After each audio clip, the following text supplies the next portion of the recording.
That is bound to happen. That one I can bet on. Yes. Now watasema walisikiza ground. On to another story. There's a follow-up from the Kianjokoma brothers, and there is a witness here who recalls on how the brothers fell as they escaped police, and the witness says, "I saw police beat up Kianjokoma brothers," and one person here is quoted saying, "It is regrettable that the accused police officers could have used reasonable means to avoid the deaths, even if the brothers had violated curfew orders." Well, this is a sad story, and it's been a hard time for the family, and we really hope that our courts can take the case a bit faster to ensure justice is served for these two brothers. It's very sad to lose two sons in one day, and especially to such a case. I don't want to say it's the police who did it, because it's still investigations are still ongoing. However, it's something we really wish that can be brought to closure. Yes, indeed. We wish that the swift wings of justice would apprehend those who are responsible for taking the lives of two young Kenyans. On page 16 is an interesting cartoon. Normally you're the ones to do the cartoons, but I just could not miss out on today's cartoon. Yes. Uhuru is losing a literal cabinet to a magnet of politics. Yeah, and the cabinets are falling apart in pieces. I mean, there are wooden planks flying all over with the screws being drawn towards the magnet. Wow. That's like literally what's happening.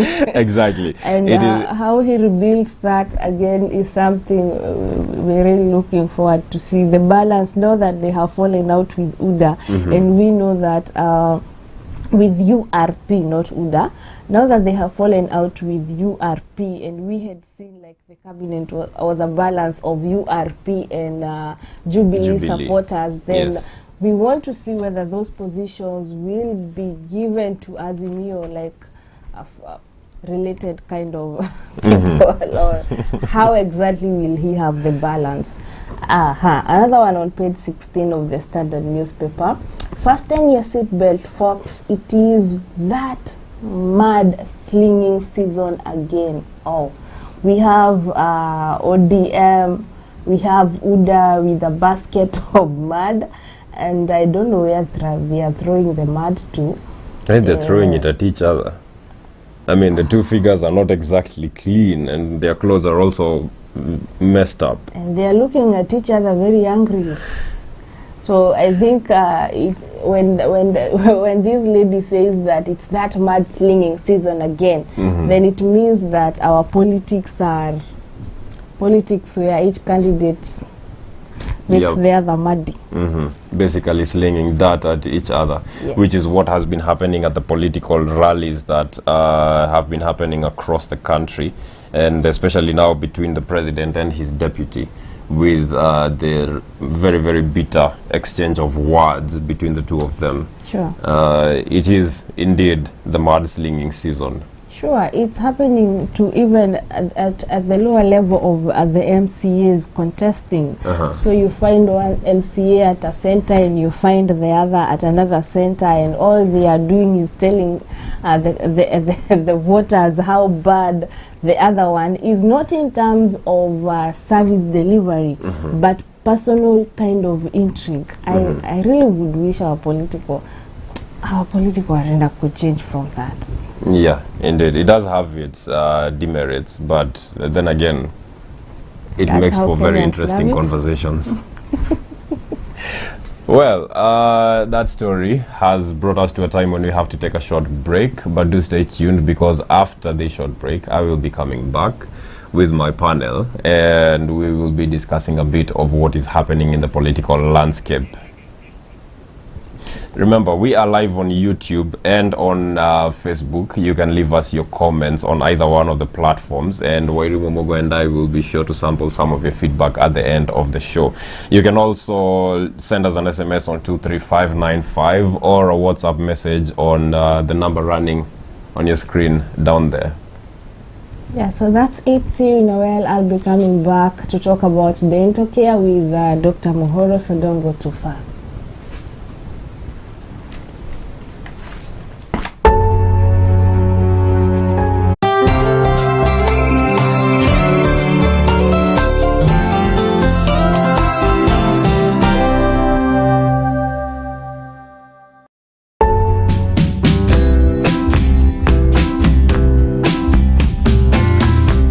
So welcome to Junction View Estate.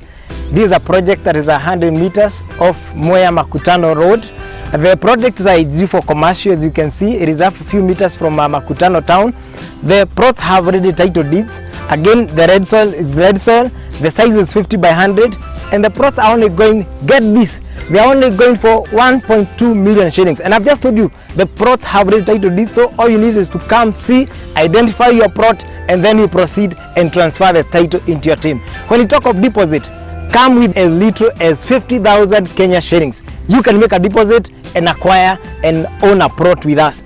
Thank you so much. You can also reach us on this number 0700 0488 048. You can also get to our office, Makutano office, just next to Fortune Circle. We also have another office just opposite KCB as you head to Moranga town. That's a few meters from County Supermarket as you head to Moranga. At Wickred Property Company Limited, we partner with you in actualizing your dreams of owning a plot or a property for a better future. Thank you and welcome.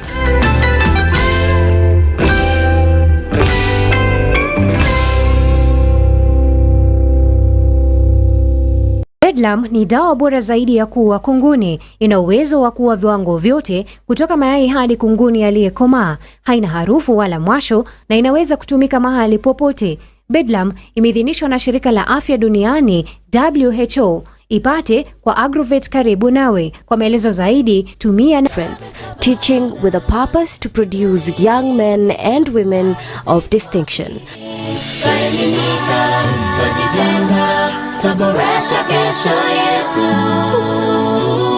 We train a generation of professionals. We offer certificate and diploma qualifications in hospitality management and information technology.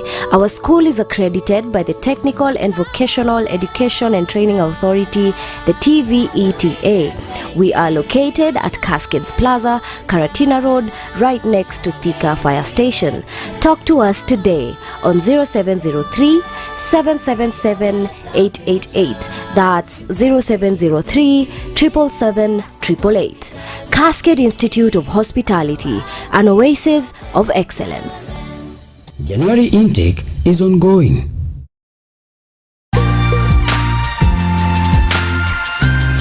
You are watching Dissect TV, the cradle of goodness.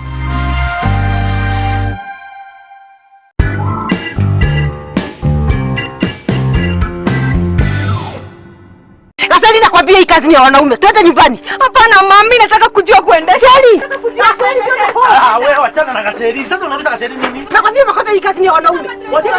Wachana na Kasheri. Kasheri soma. Nini huelewi hapa? Hata kazi za wanaume ni kama za wanawake. Hivyo ndivyo mambo yalivyokuwa mama alipogundua bintiye anajifunza plant machinery operation. Lakini kwa sasa amejawa na tabasamu. Hey, mwanzoni msichana wetu alipotuambia anataka kusoma mambo na matingatinga. But at least today we know better. Sure. County to County Plant Machinery and Driving School. Mabingwa katika ufundishaji wa kuendesha magari na matingatinga ya aina yote. Tumefunza kwa miaka mingi, tumefunza watu wengi, wengine wameajiriwa na wengine wamejiajiri. Utajijenga na tujenge taifa letu. Tupigie simu kupitia nambari ulizopewa au tutembelee Thika along Garissa Road. County to County Plant Machinery and Driving School. The Kenyan way for Kenyans. Royal County College of Technology. We offer the following courses: business management, accounting packages, social work, community development, secretarial studies, ICT, ICDL, computer studies, among others. Visit our website at www.royalcountycollegeoftechnology.co.ke. Call us on 0799 256 357 or 0733 756 060. Email us via Royal County College of Technology @gmail.com. Registration is ongoing. Train with the best to become the best. Royal County College of Technology, modeling excellence.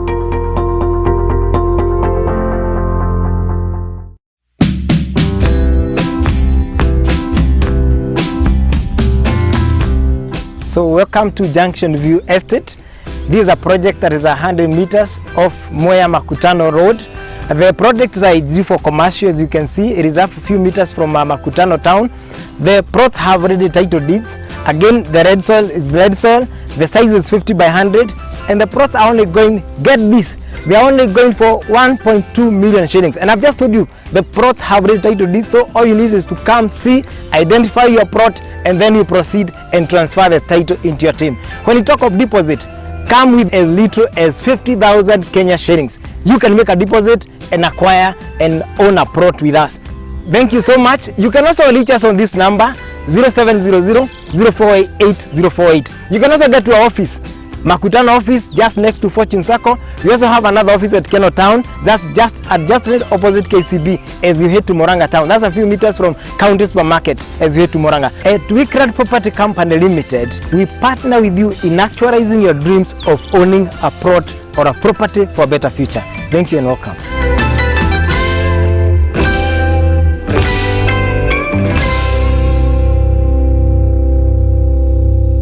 Bedlam ni dawa bora zaidi ya kuua kunguni. Ina uwezo wa kuua viwango vyote kutoka mayai hadi kunguni aliyekomaa. Haina harufu wala mwasho na inaweza kutumika mahali popote.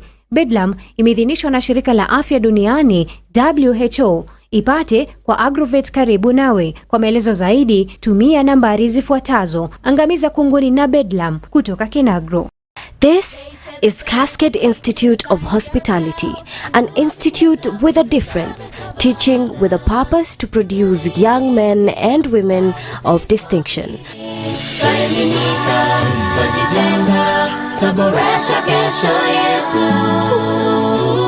We train a generation of professionals.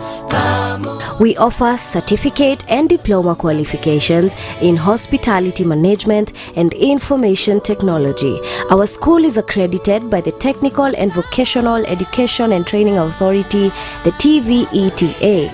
We are located at Cascades Plaza, Karatina Road, right next to Thika Fire Station.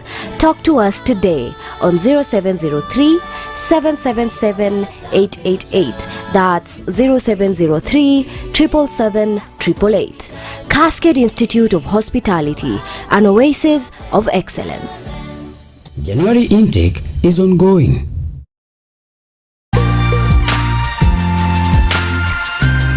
You are watching Dissect TV, the cradle of goodness.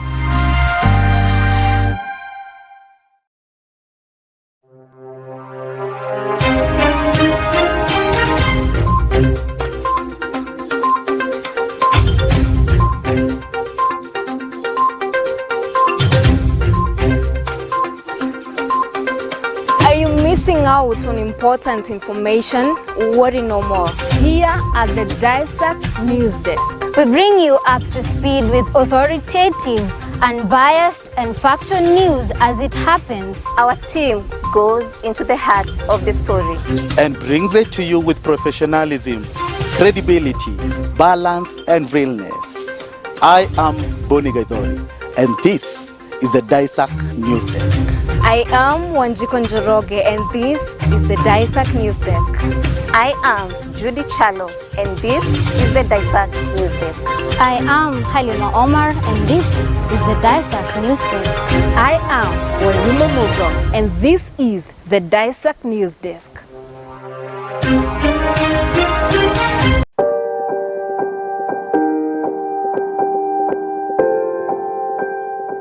In 10th February 1984, Kenyan soldiers committed the worst ever human rights violation in the country by slaughtering an estimated 5,000 ethnic Somali Kenyans in Wagala, in northern eastern Kenya.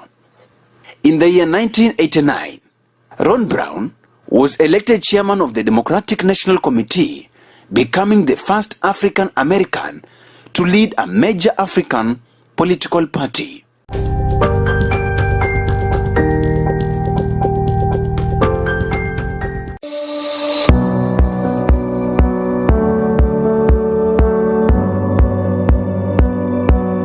Did you know that there are places on Earth where lightning occur millions of times a year? The everlasting light storm, also known as the lighting of Catatumbo, is a phenomenon that occurs in one corner of the northern West Venezuela. The unique atmospheric condition at the point where the river's waters empty into Lake Maracaibo have produced one of the world's greatest lightning hotspots, with 10-hour lightning storm splitting the skies about 150 times a year. And while this sounds like an awful dramatic weather event, locals are fond of their lightning. Are you afraid of lightning? Stay in the know with Daisak TV.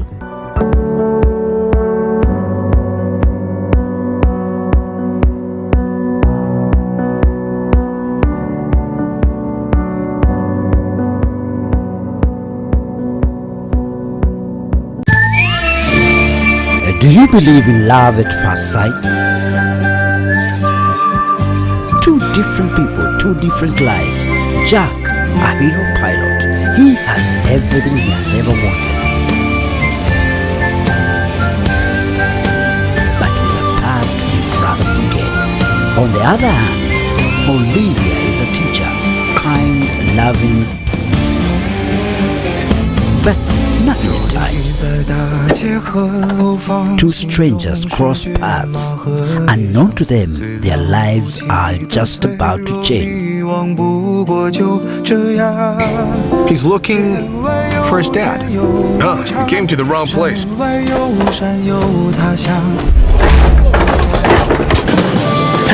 Hey Jack! Wake up! Jack is now faced with the challenge of raising a troublesome son. Compromises need to be made. Give me a Band-Aid, please! Hurry! Get on board.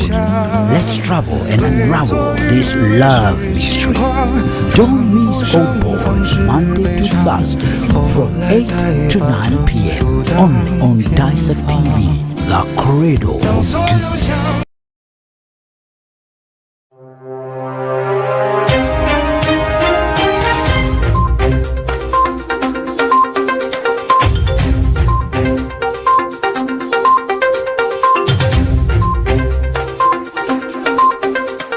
Mtazamaji, huu ni ukurasa mpya. Wahenga walinena, mbiu ya mgambo ikilia, kuna jambo. Kweli kuna jambo. Kwa habari kemkem na za kuaminika, Kwa matukio mbalimbali hapa nchini, ulimwenguni na za spoti pia.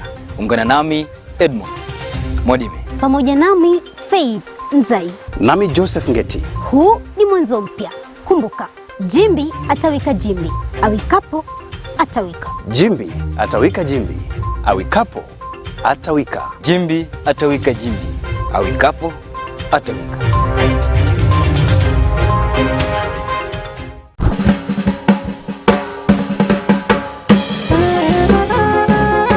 Hello good people, I am Pauline Kamau. I have an eye and an ear for talent. I come to your hood and sniff out those talents, as raw as it may be.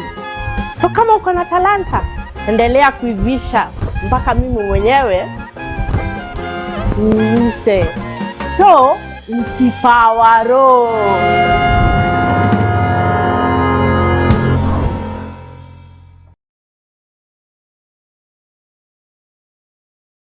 Looking to unwind after a long day?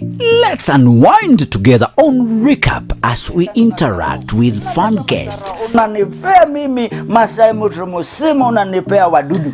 Wadudu mbona kuangalia macho. Discuss trending stories. How do you explain to your wife that babe nilikuwa nimeenda kazi nikarudi kama nimepigwa ngumi? And review peculiar memes. I'm not a thief. I don't support theft. Oh, acha tuvunje mifupa kama bado meno iko.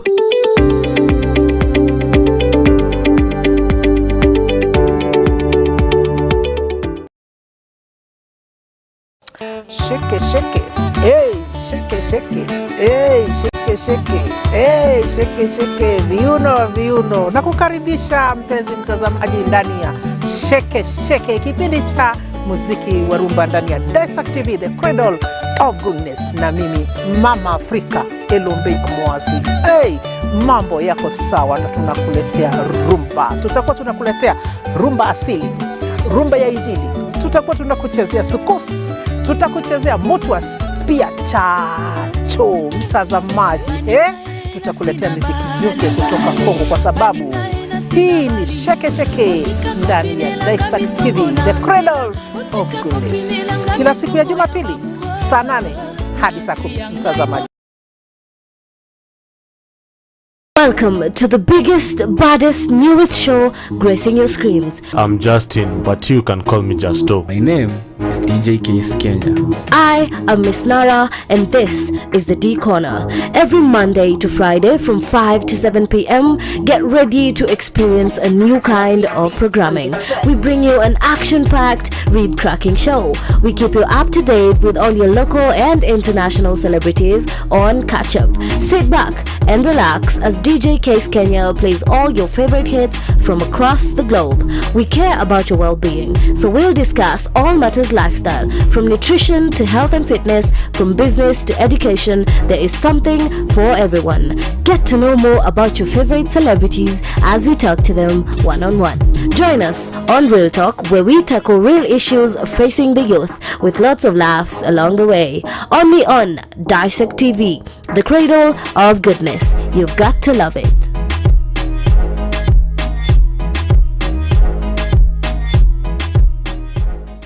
Culture constructs a sense of who we are as a society, as an individual, or as a nation. Whereas art influences society by changing opinions, instilling values, and translating experience across time and space. Art transforms the world. Join me, Boni Gaidori, as I bring to you the craft in art and culture. Only at Daisak TV, the cradle of goodness.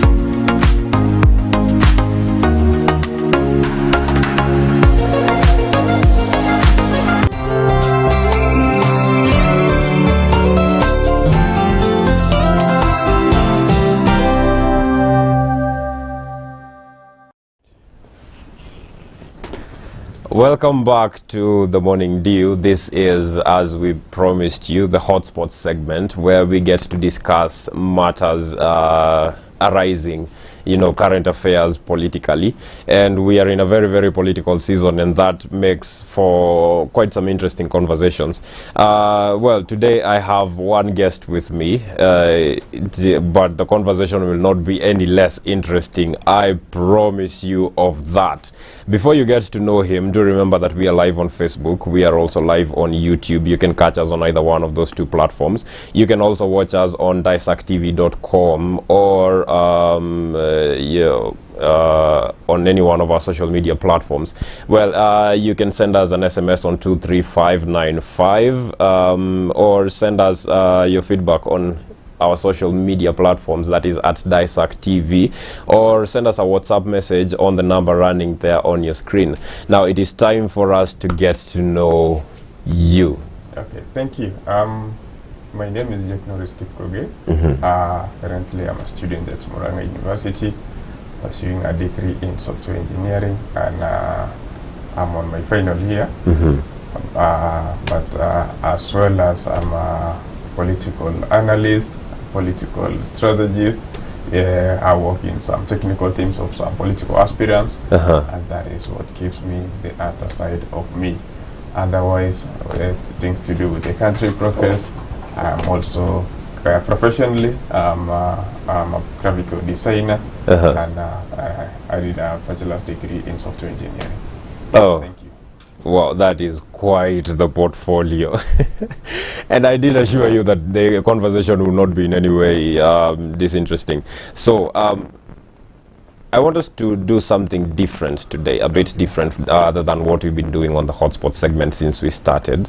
Today I want us to discuss a bit of campus politics, to the whichever extent that you are knowledgeable of. And then maybe in the second part of this segment, we'll now start looking into the national politics and what is happening. So to get started on, how does campus politics compare to what happens on the national stage? Okay, thank you. Basically, campus politics, it is in one way matching with national politics, only that some things are still done in a basic manner. You know, at some point you will find some, in fact, the way politics are played nationally, of course, okay, the way they are played in campus would reflect how they are played nationally, but then the effort, we can't run away from the fact that, the players are still the students. They are still students, and of course, fairly enough, I think campus politics are okay.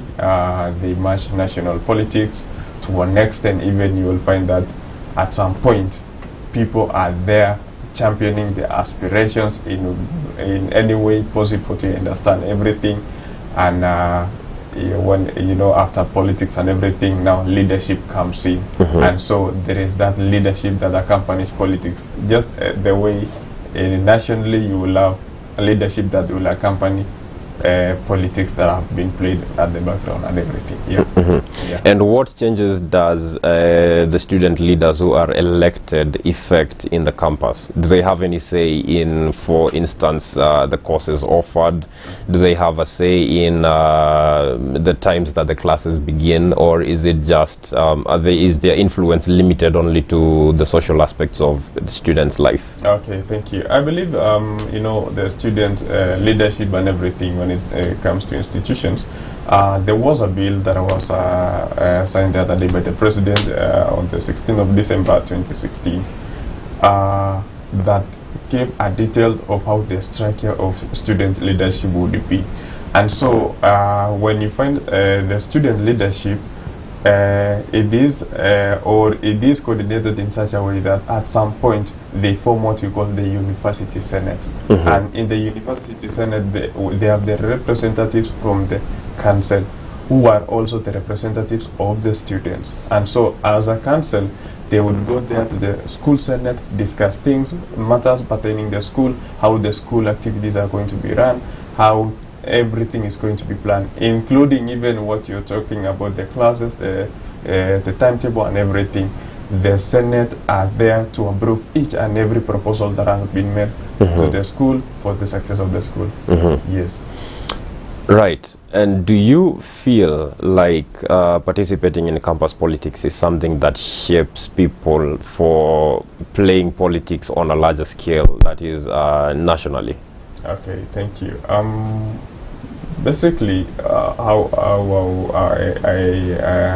I happen to perceive many things is that from the past experience I've had and from the past interactions I've made, I think personally I would tie that participating in campus politics is plays a key role as much as shaping one for the future politics.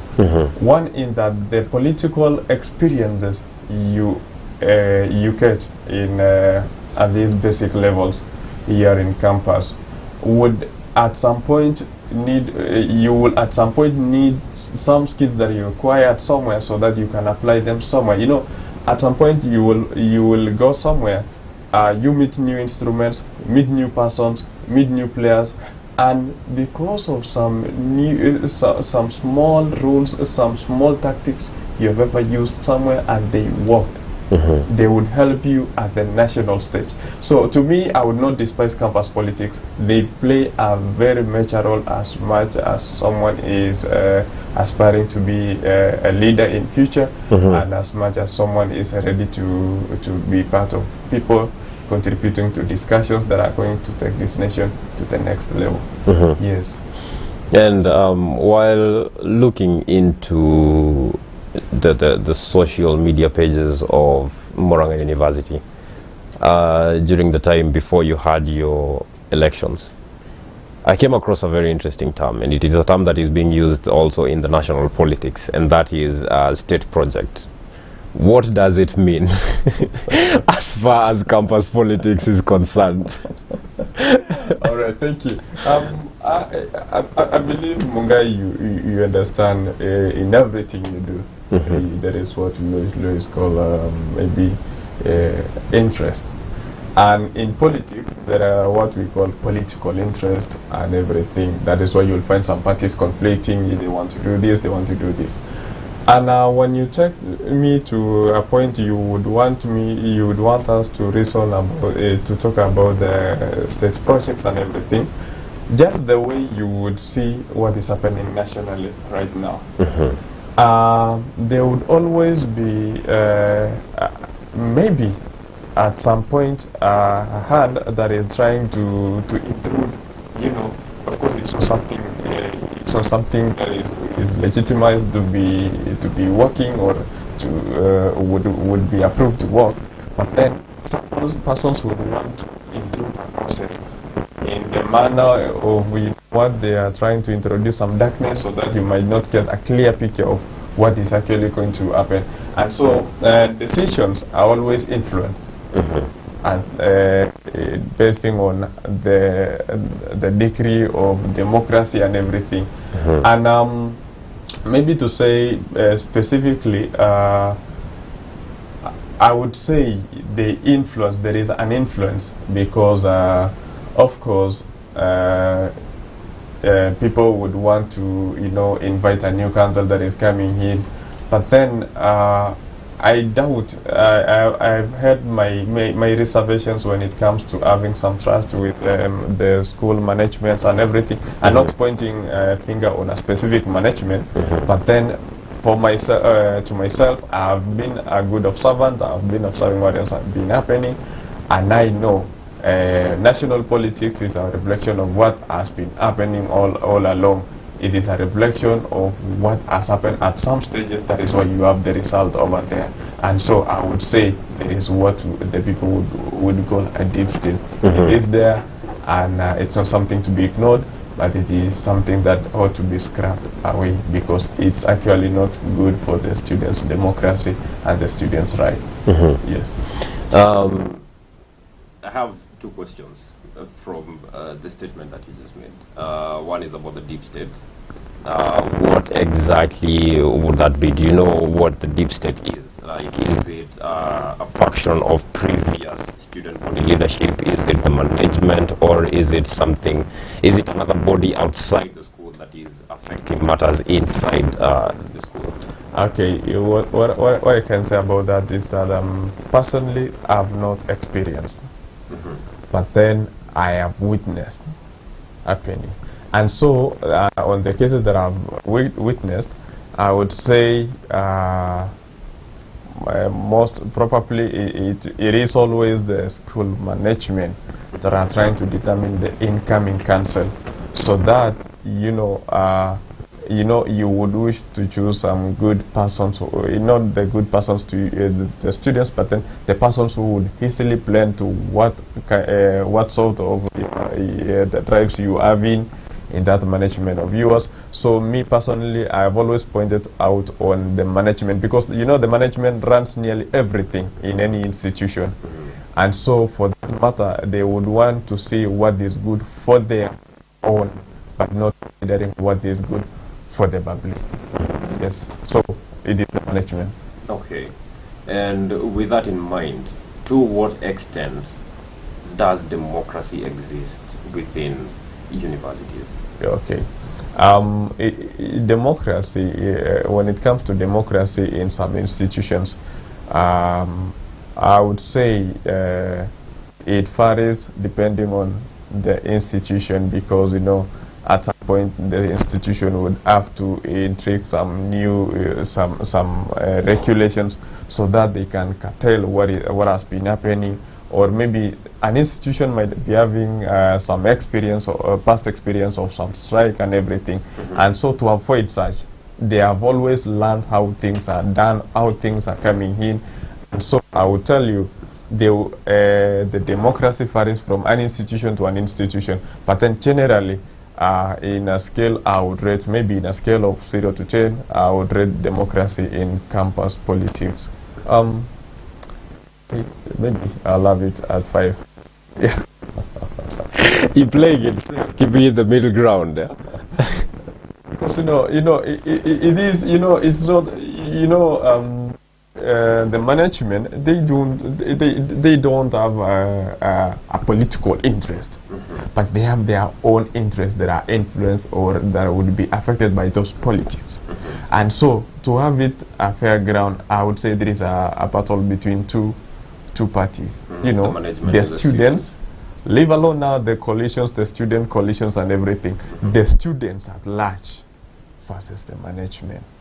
And it is happening. It is happening, but though I've not experienced, I've been a student at some institution, but that has not happened to me, and I've not seen in that institution. But then in some institutions that I've been observing, and I was like, and I've been like, well, I think that there is something to be done here. Yes. All right. Now, having been in that institution and having taken part in campus politics for as long as you have, what are your projections for how these institutions, politics within these institutions will change in the next 10, maybe 15 years? Okay, I will not even go much to 10 to 15 years, but then give it a good kind of leadership nationally. What happens at the national level descends to the ground level. That is what I can say. And so the earlier the national leadership will change, the earlier the institution leadership will change, because automatically these are public institutions, and for a public institution they would initiate something based on what is happening nationally. But then for me, what I can say, there ought to be coming new ideas, new bills and new everything, because you remember at first we had what we used to call let's even have a few on electoral process. The electoral process was actually the general, one man, one vote earlier on. But then nowadays in campus politics, you will find that we have opted, we've gone, there was the bill that was initiated the other day and was sent to law by the president, as transited to have it in a delicate system manner. And so I would say even in the next 2 years, it will have changed. It might change depending on what is happening nationally. Yes. So it is all dependent on national politics. Yes, I can say. Then what impact does national politics have on campus politics? Okay. Being in politics, some persons would tell you, what, we have those persons, we would name them godfathers, And for my case, I've been a player in this campus politics, and I would tell you there are those we've named them godfathers, but then these are good persons who are willing to see you sail through the campus politics and politics at general level, and so. The persons, or even the behavior of the persons in national politics, you would see the strategies they are having, their agendas, how they propel their agendas, how they bring in people together. It is the same scope that you're going to, we, the players whom we've participated in these fields and those who are still to participate, we would always observe and be like, oh, so I think we're supposed to be making these moves. Oh, these moves are very okay. Oh, these moves are very okay. Because earlier on, I can tell you, at some point, maybe during campaign periods, people would go there, hey, chant here and there. But then, the way our Kenyan politics have shifted so far, you find that politics are ground-based right now. Like you love it, people will tell you, ground, you have to go to ground and everything. And so for that matter, you will find that in campus politics, some people would come into to have their would come in to have their strategies based on what is happening nationally. Someone tells you ground over there. Now you come here, you go door-to-door campaigns, because you can easily access the campus area and everything. So I know, and I can attest to this, that national politics is what happens nationally is also what happens in campus politics. Wow. Yes. It is very, very, very interesting. And I do hope that it ultimately results in leaders who can propel the country forward in terms of development and, economically. And my director tells me that it's time for us to take a glass of water. But do not go too far away, because we'll be coming back. And after this short break, we will be discussing national politics. Yes. Do stay tuned.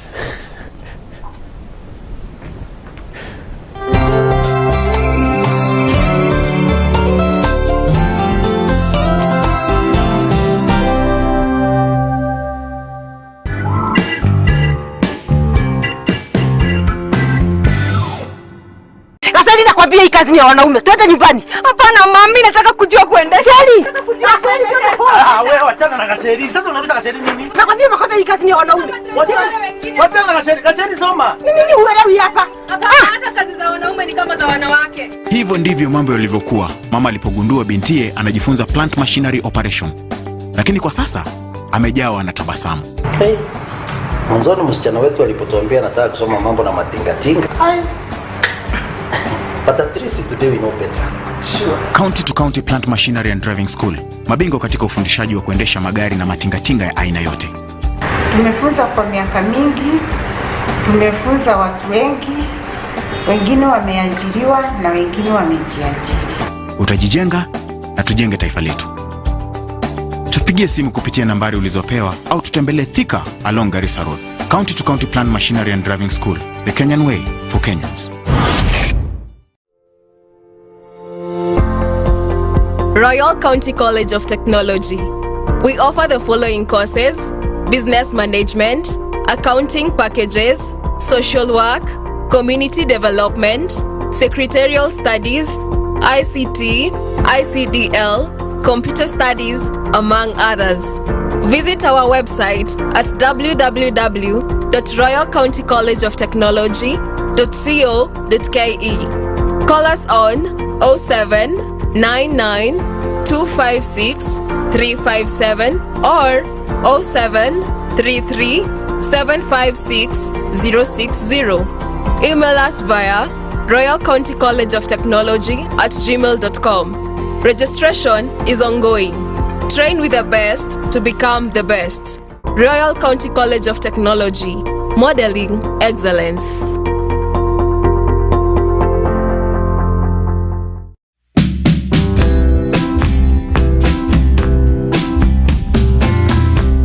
So welcome to Junction View Estate. This is a project that is 100 meters off Mwea Makutano Road. The project is ideal for commercial. As you can see, it is a few meters from Makutano town. The plots have already title deeds. Again, the red soil is red soil. The size is 50 by 100. And the plots are only going, get this, they are only going for 1.2 million shillings. And I've just told you, the plots have already title deeds. So all you need is to come see, identify your plot, and then you proceed and transfer the title into your team. When you talk of deposit, come with as little as 50,000 Kenya shillings. You can make a deposit and acquire and own a plot with us.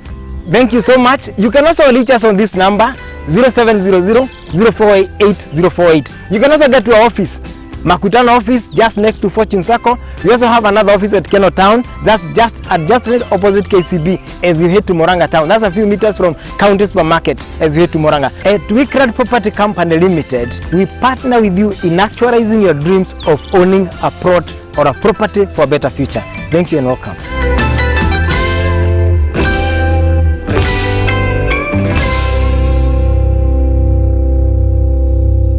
Bedlam ni dawa bora zaidi ya kuua kunguni. Ina uwezo wa kuua viwango vyote kutoka mayai hadi kunguni aliyekomaa. Haina harufu wala mwasho na inaweza kutumika mahali popote.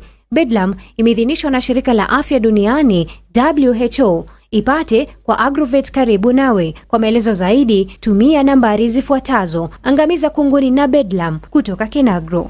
This is Cascade Institute of Hospitality, an institute with a difference, teaching with a purpose to produce young men and women of distinction.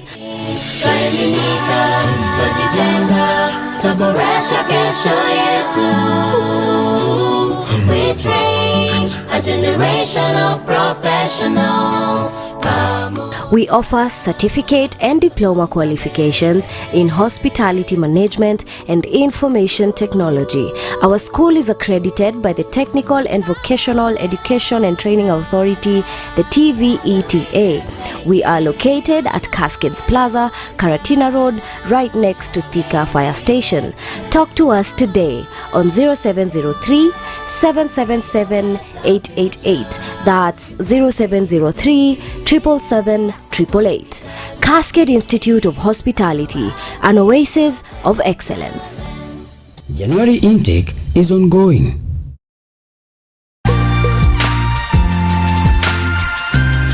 You are watching Daisak TV, the cradle of goodness.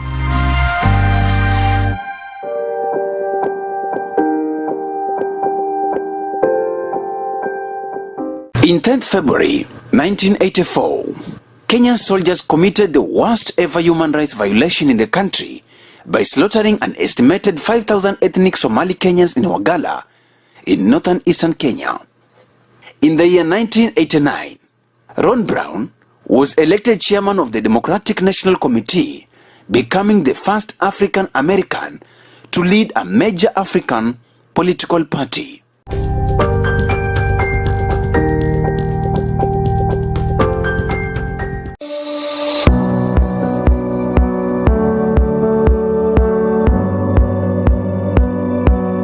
Did you know that there are places on earth where lightning occur millions of times a year? The everlasting light storm, also known as the lighting of Catatumbo, is a phenomenon that occurs in one corner of the northern West Venezuela. The unique atmospheric condition at the point where the river's waters empty into Lake Maracaibo have produced one of the world's greatest lightning hotspots, with 10-hour lightning storm splitting the skies about 150 times a year. And while this sounds like an awful dramatic weather event, locals are fond of their lightning. Are you afraid of lightning? Stay in the know with Daisak TV.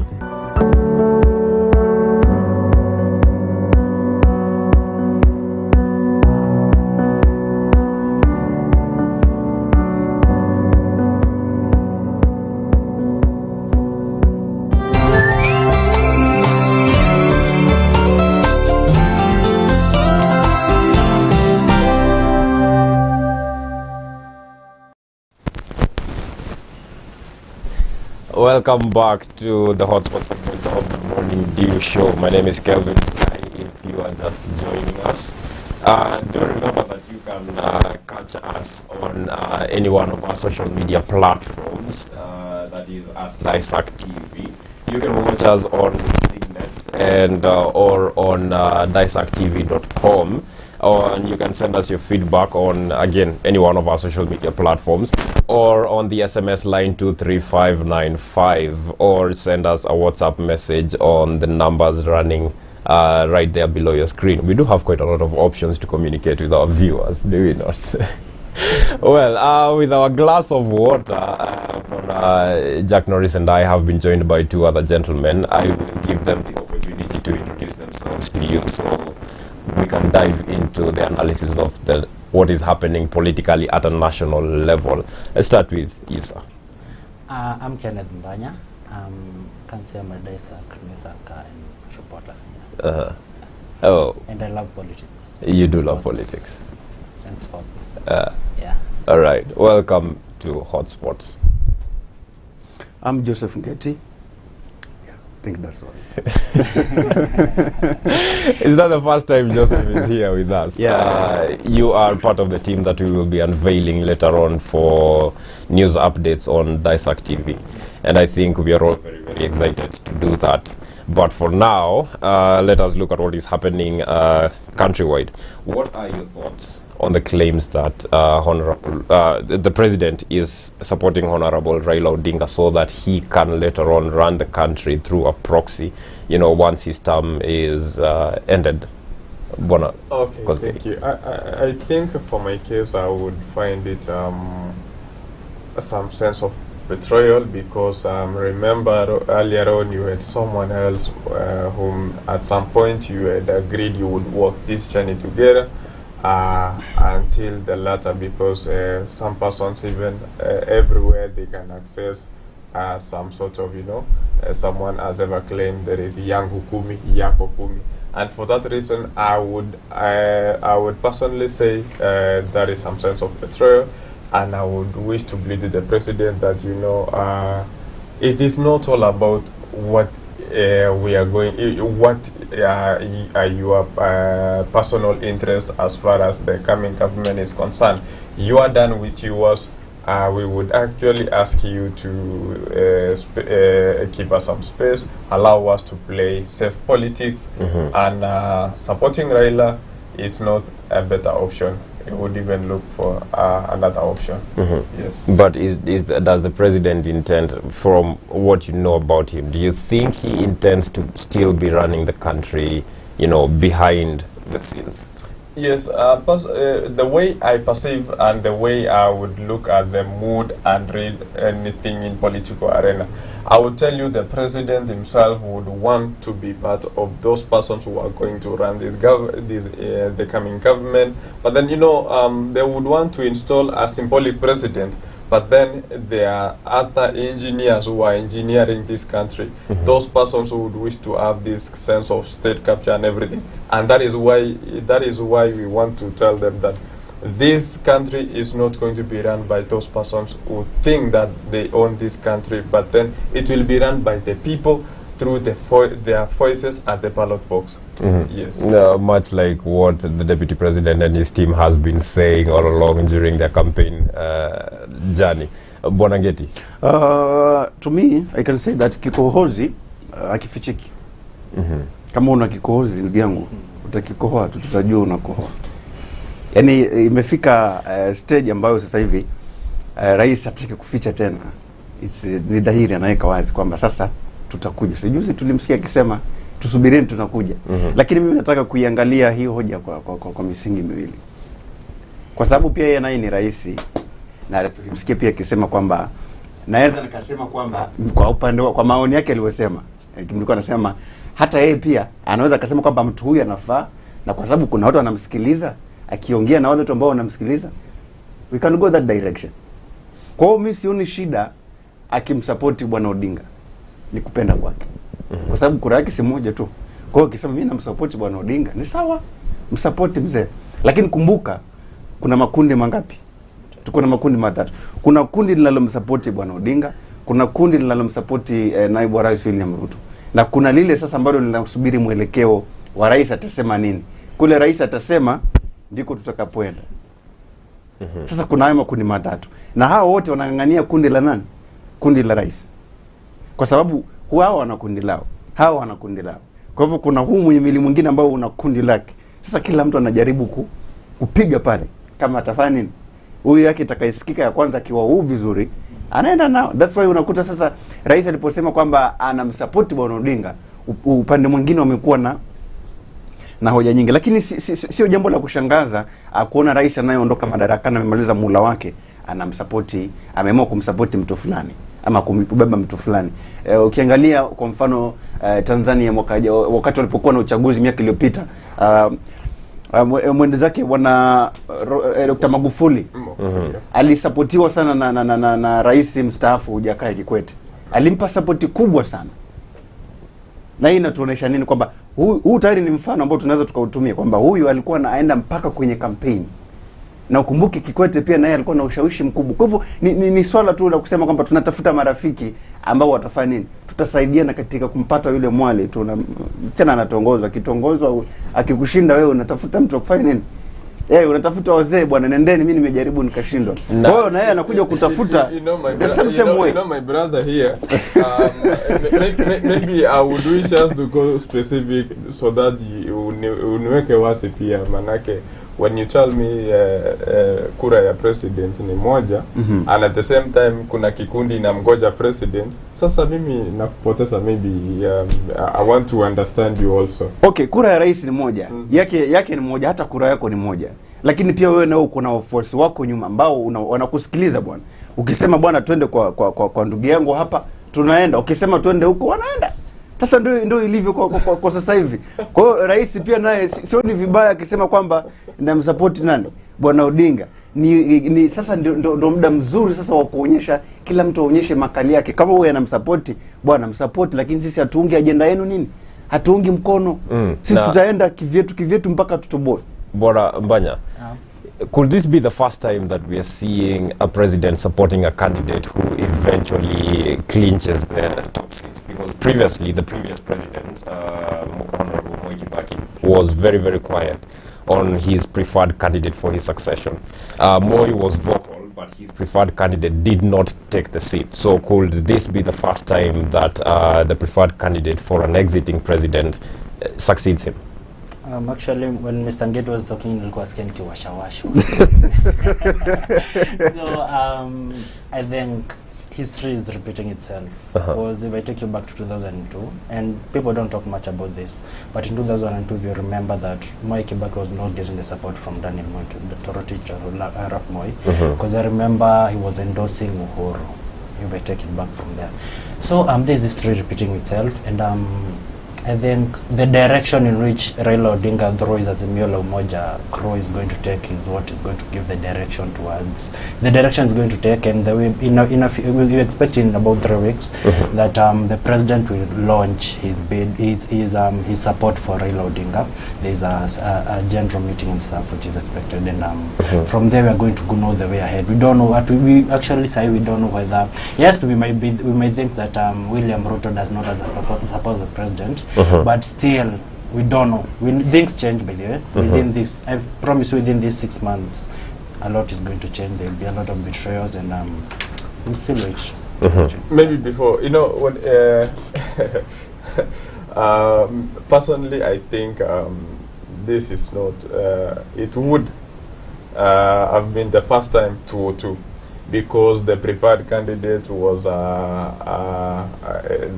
candidate himself even would the figure, the person himself would convince you that, you know what, there is the person who is going to take us or to take care of this country for the next how many years, But then look at who the player is right now. Raila Amolo Odinga. Check on the man. Is that the guy you would have him okay, now that it was Yangu Kumi and Nyako Kumi, would you now that you've tried to, you've decided to shift the other person's Kumi to this other person, would you entrust this person with the Kumi now, having some past history of what has been happening, what this guy has been participating on? You check on some proposition, something this guy would propose. Come on, is this the guy to take the country to the next level? But then, personally, I would say this time is not the time. It's not going to be the first time, and maybe the first time is yet to come, but not this time. This is not the time for it. It's not the time for it. Again, on the other hand, I've been thinking about Raila Odinga and the Uhuru government and its regime. If you go to the Wanjikos and the local people have lost faith in the Uhuru's government. And let me not lie to you that the Uhuru's word will not be a big say in the elections dated August. That is why we have distanced ourselves from a continuation of Jubilee government. What we were propelling or what we are proposing earlier on is not what we have in our coalition right now. Lakini ukumbuke hivyo tayari tunapoongea sasa hivi ni kama ile Jubilee government haipo. Kwa sababu nikisema hivyo na maana gani? Ukiangalia kuna katiba imekiuka kwa misingi mingi sana. Tunazo katiba za vyama. Jubilee wana katiba yao, ODM wana katiba. Yaani kila chama kina katiba yake. Sawa?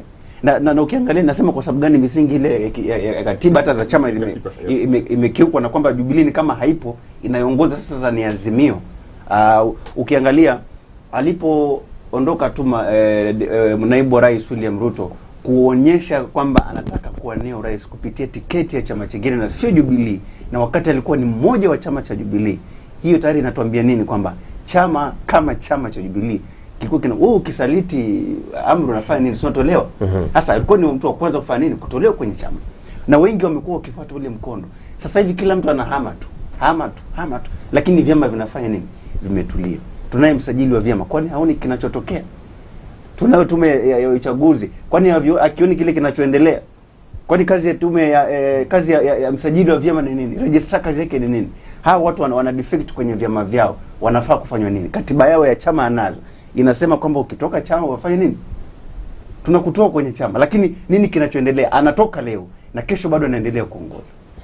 Na kulikuwa na story fulani in the dailies earlier on this week that people who are trying to leave Jubilee are deregistering, but then they find that they are registered the following day, although there still remains a lot of unanswered questions along that route. So I wouldn't want us to take a speculative approach to anything.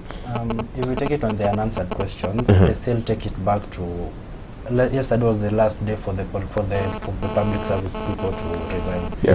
And why are people resigning? Okay, I do look like I'm taking fire to another side, but why is there no the MCS peke yake ndo wako wana resign, right? Why is it that the DP is not resigning on the other side of the side? Why is not the DP resigning? Why there are no ministers resigning? Because I'm sure that ni ministers wengi sana who are going to buy for politics na waja resign sahi. Let me not lie to you for that.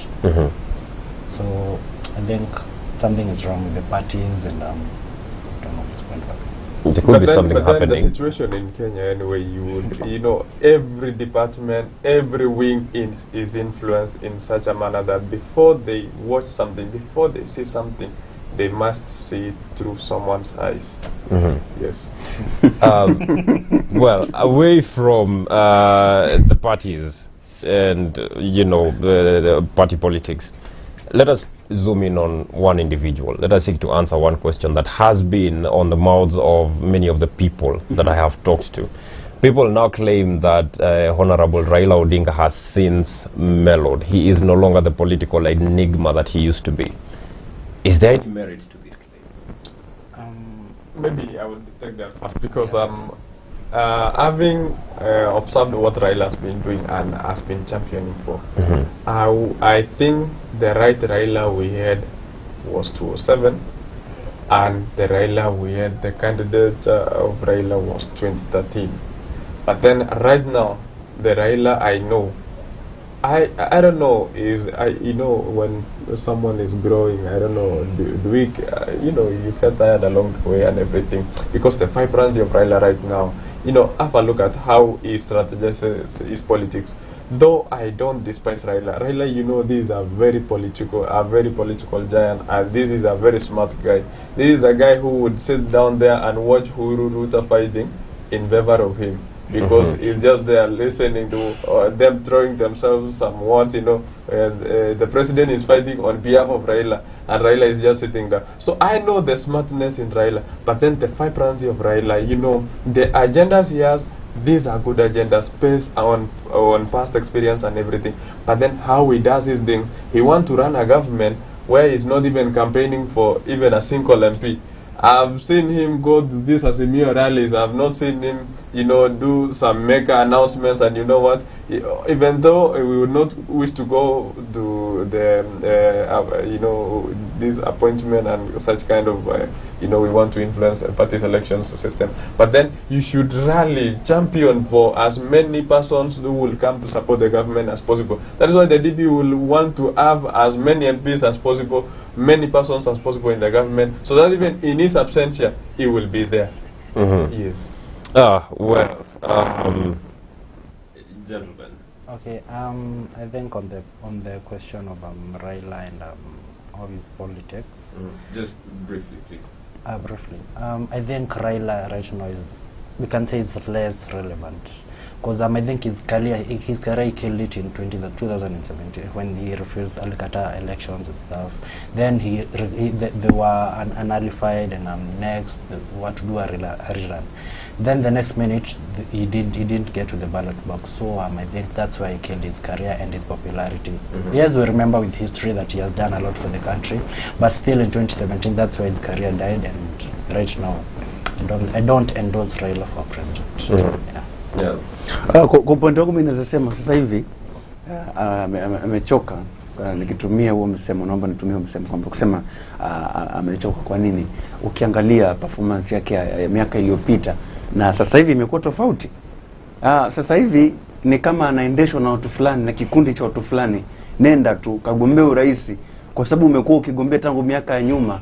Sasa nenda sasa hivi na kubidi tukushike mkono angalau hata kwa tamu moja tu ili uwe rais. Na hicho ndicho kitu ambacho anachokipigania. Kwa sababu nakumbuka kuna kwenye mahojiano na vyombo vya habari hapo nyuma aliulizwa why, kwa nini? Na akasema hata only for one term tu.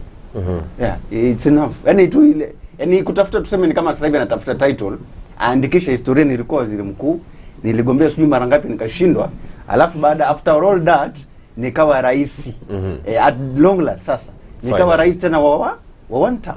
That is what na miaka no anyway, Raila is more of a philosophist than a politician, you know. He wants to prove us, you know, by not losing hope you will achieve something. Yeah. But not, I have not seen him drive some good political agendas that are going to drive this nation to the next step as far as 2022 politics are concerned. But then in the past years and everything, I've always watched Raila and I've always admired how he does his things with experience and with soberness.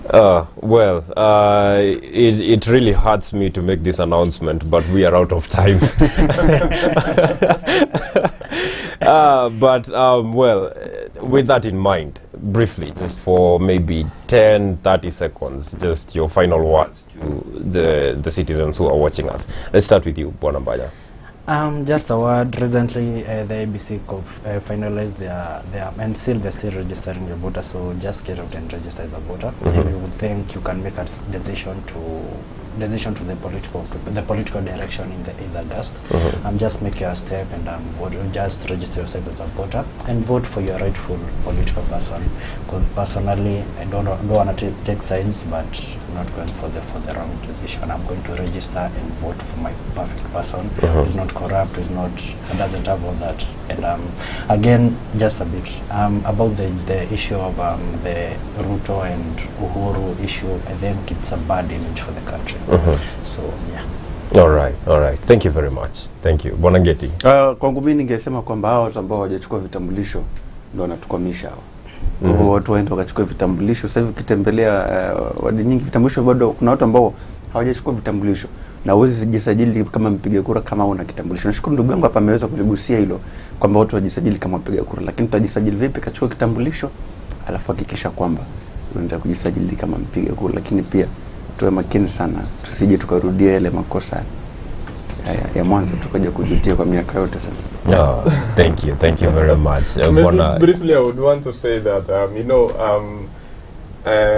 it is so sad to see people not taking votes and those people not registering. You know, people seem to have lost hope in the country's leadership and everything. And I would wish us to install a leadership that is going to bring back people to their senses, bring back people to their pockets, bring back people to their economic stance, the previous economic stance of where we were, where the economy was, and where everything was. And so, finally, maybe to address, I would wish to ask my fellow youths, let us participate in this political journey, because these are things that are going to make decisions that are going to determine our future as youths. And so let us ensure that we work hand in hand with these persons who are championing for the leadership so that we can be part of the discussion. We should not be on the menu, but let us be on the discussion table so that we can have good for our country. And to Raila, politics is not a birthright. You can still have other things. Thank you. Well, that is all that we had time for here on Hotspot segment. My name is Kelvin Mungai. Wairimu Mogo is coming up next with the Let's Talk with Wairimu. She will be talking to a doctor, a dentist, about dental health. And after that, she and I will come back to sample some of the feedback that you have left, that you have sent us. Do stay tuned, and that will be happening after this short break.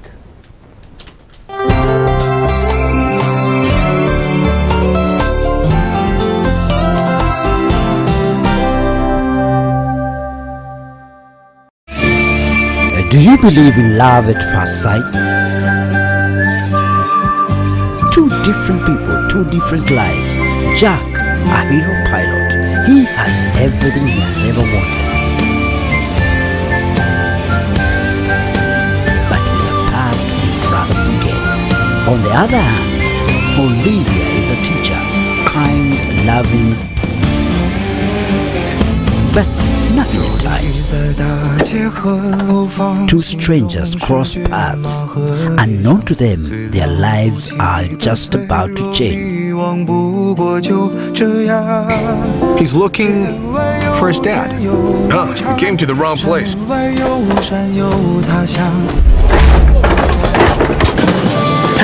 Hey Jack! Wake up! Jack is now faced with the challenge of raising a troublesome son. Compromises need to be made. Give me a Band-Aid, please! Hurry! Get on board. Let's travel and unravel this love mystery. Don't miss Old Boys Monday to Thursday from 8 to 9 p.m. only on Daisak TV, the cradle of youth.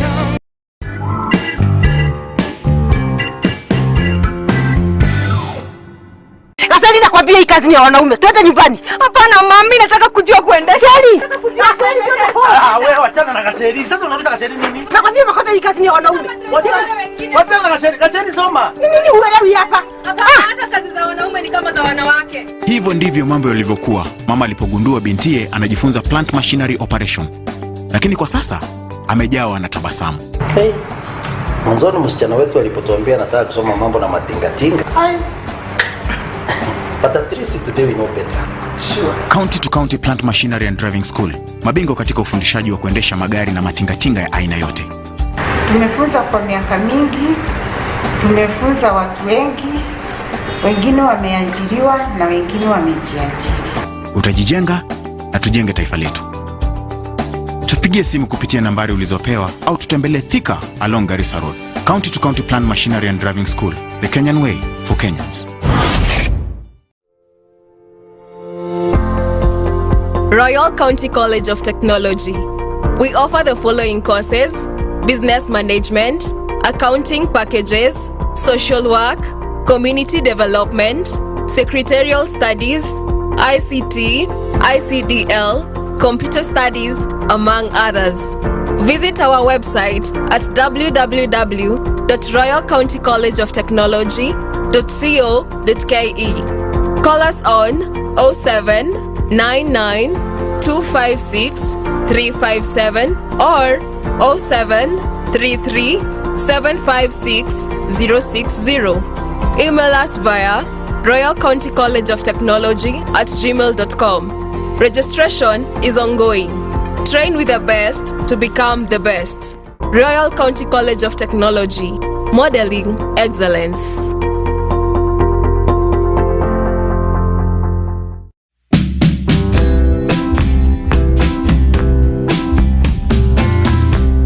So welcome to Junction View Estate. This is a project that is 100 meters off Mwea Makutano Road. The project is ideal for commercial. As you can see, it is a few meters from Makutano town. The plots have already title deeds. Again, the red soil is red soil. The size is 50 by 100, and the plots are only going, get this, they are only going for 1.2 million shillings. And I've just told you, the plots have already title deeds, so all you need is to come see, identify your plot, and then you proceed and transfer the title into your team. When you talk of deposit, come with as little as 50,000 Kenya shillings. You can make a deposit and acquire and own a plot with us. Thank you so much. You can also reach us on this number 0700 048 048. You can also get to our office Makutano office just next to Fortune Circle. We also have another office at Keno Town. That's just right opposite KCB as you head to Moranga Town. That's a few meters from County Supermarket as you head to Moranga. At Wickrad Property Company Limited, we partner with you in actualizing your dreams of owning a plot or a property for a better future. Thank you and welcome.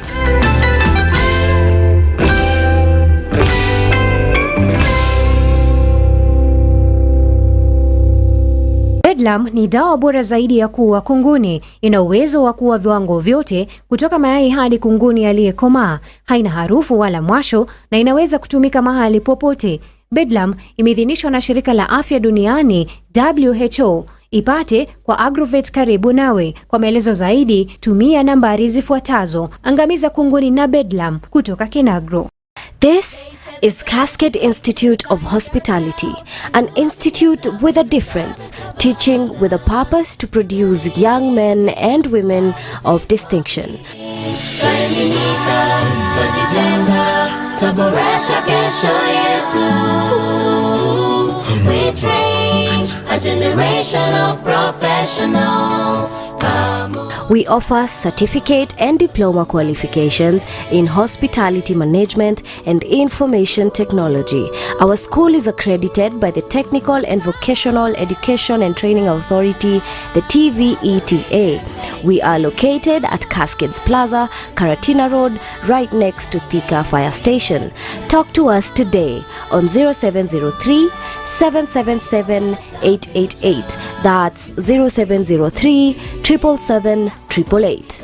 Cascade Institute of Hospitality, an oasis of excellence. January intake is ongoing.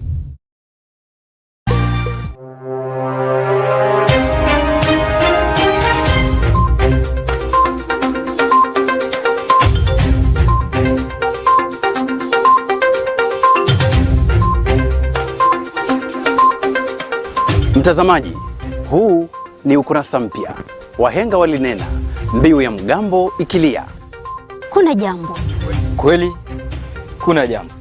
Kwa habari kemkem na za kuaminika, Kwa matukio mbalimbali hapa nchini, ulimwenguni na za spoti pia. Ungana nami Edmund Modime. Pamoja nami Faith Nzai. Nami Joseph Ngeti. Huu ni mwanzo mpya.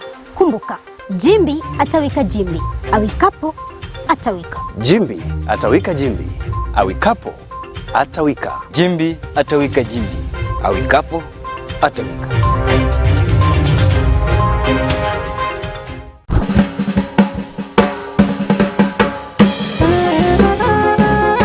Hello good people, I am Pauline Kamau. I have an eye and an ear for talent. I come to your hood and sniff out those talents, as raw as it may be. So kama uko na talanta, endelea kuivisha mpaka mimi mwenyewe niise. So, mkipawa roho.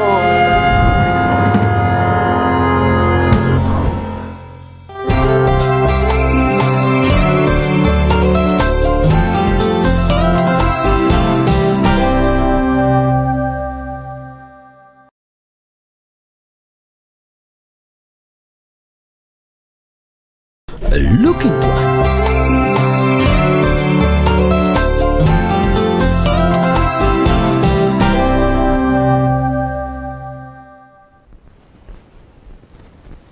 Welcome back and many thanks for choosing Daisak TV as your channel of choice. And thank you so much for staying around with Kelvin while discussing what's happening around the political arena. But right about now, it's Let's Talk with Wairimu. And today we're going to talk about dental care, particularly on the mouth care. And I'm humbled to be joined by a gentleman who is a doctor or a dentist, and his name is Dr. Muhoro. Karibu sana. Morning reviewer. I'm Dr. John Muhoro Achoka, a dentist. Yeah. So when we talk about mouth care, what exactly are we talking about? Okay. When we start with mouth care, first of all, we start with about what do we have in our mouth. We have teeth, you have the gum, and you have the tongue. Those are the structures which normally are in the mouth. most of the time kuna vile wazazingatia kuangalia vile meno yako itakuwa mzuri ama mdomo yako itakuwa mzuri. Kuna vile una brush na itakuwa poa. Sana sana inatakikana kubrush meno asubuhi na jioni. Most of the time we normally say you brush 3 times per day. But mostly you are required to brush your teeth in the morning and afternoon. Yeah. Not when going to sleep. You see, maybe after eating. Yeah. So when going to sleep, I can also brush. Yeah, you can also brush.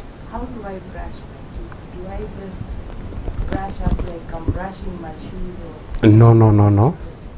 There's a procedure. First of all, you place your toothpaste on your brush. Then from there, there's a way on how you can brush your teeth. You have the front teeth and the sides. You normally brush like you are in a circular way, the side way. Then there's the top part, the opposite part. You can brush it to and fro. For because if for the side, if you brush like it is to and fro, you cause abrasion, allow the gum, and most of the time we normally have sensitivity. So that's why we normally advise our client, you brush your teeth sideways, like in a circular way. But on top, the occlusal surface, the top part, that is to and fro. Yeah. The front one is circular way. Yeah. What about the gum? The gum, even the gum. We brush the gum with the Yeah. You are supposed to brush your gum, and also your tongue. Most people normally forget their gum and the tongue. Yeah. You have to brush your teeth, the tongue, those structures which are inside your mouth. All of them you are supposed to brush them. Then from there is something people normally forget. After brushing, you are required to use your finger. You press a small bit of toothpaste. Unazugua kwa meno yako. But that one you will not rinse. You see in the component of you know one thing, toothpaste, there are those components which normally make toothpaste. One of them we have fluoride. Fluoride normally make our teeth strong. When you squeeze, you give time your teeth to dissolve that toothpaste. Yeah, it will help. So I'm supposed to place the toothpaste on my any finger? Maybe the fourth finger. Then I smear the small. Yeah, the small bit on your gum. For how long? It will just stay there because it's small bit. Yeah, it will stay there. You will not rinse it. That is new to us. We just. It is important, but most people, they normally brush, then they rinse, then that's all. You are required to a bit. You squeeze all over your gum. Yeah. And when we are talking about brushing, what kinds of toothbrush do you use? How should the toothbrush you are supposed to use medium, the one which can ile itatoshelea kwa mdomo yako, si kubwa ile. Then from there, the kind of toothbrush, you see, the bristles. We have different type of bristles. Yes. Ile kadogo ukikaangalia kuna ile inakaa kama hivi. Yeah, iko curved. That's the best one. Kuna zingine zinakuwa kama V. That one is not good. Ukiangalia ile ka bristle kako curved hivi, that's the best one. Yeah. Then from there, it is not supposed to be hard or soft. Iko katikati. Hata ukikwarusa with your hand, a bit medium. Its texture is supposed to be medium. Yeah. And how long do I use it? Then your toothbrush, you're supposed to use it after maybe 2 months or 3 months. You change. Because if you don't change, the texture of the bristles will just wear out. The texture itakuwa chini. And when you are brushing, haitakuwa inasaidia sana. Yeah, that's why we normally say it is good you change your toothbrush after every 3 months or 2 months. Yeah, that one you just dispose it. Yeah. Si kusema ati unapatia mtoto yako, it's not good. Yeah. Now that you mentioned about kids, Yeah. how do we take care of our child's mouth? Okay. Kwa mtoto, unajua at age of 2 years, they normally have 20 teeth. Yeah. At the age of 2 years, you are supposed to train your child on how to brush their teeth. 2 years. They normally have their own brushes. And also, they normally have their own toothpaste. Kwa wale wadogo from 2 years to 5 years, we have little teeth. Its name is normally called little teeth. And it has age bracket, that is 2 years to 5 years. Then from 5 years to 11 or 13 years, big teeth. The toothpaste is normally written big teeth. Age bracket 5 years to 13 years. Then from there, still they are supposed to brush their teeth after every meal. Then, when placing the toothpaste on the toothbrush, it is not too much kama ya mtu mzima. Unaweka kidogo tu. Alafu those toothpaste, they normally have a good taste. Even the smell. Even hata ukiambia sasa mtoto abrush meno, anatamani atatumia rini kwa maana iko a good taste. Even the smell iko mzuri kabisa. But does it mean siwezi mpatia toothpaste yangu ya mtu mzima? Waweza tumia hiyo, lakini hata ukiangalia iko kali kidogo. Zona kwa mtoto sana sana si mzuri. Lakini ukikosa tu aweza tumia hiyo ya mtu mzima. But kwa watoto it is not good kutumia zile toothpaste with high fluoride. Wanatakana watumia ile iko na fluoride kidogo. Ndipo nikuelezea hivyo. The mouth of an infant. Is there how do you clean the mouth of an infant? Kama wanakaa. So an infant. Okay, an infant you normally use a cotton wool. Unaona kama an infant akona maybe maybe akona meno kama 4 ama 5, unatumia just warm salt water. A cotton wool, then from there unasugua tu. Hiyo tu inaisha tu hivyo. Kale hakana meno, hiyo iko sawa tu, haina shida. So unajua sasa normally God created vile maumbile ya Mungu, it is natural. So unajua we normally have saliva in our mouth. Naturally it's there to clean. You see.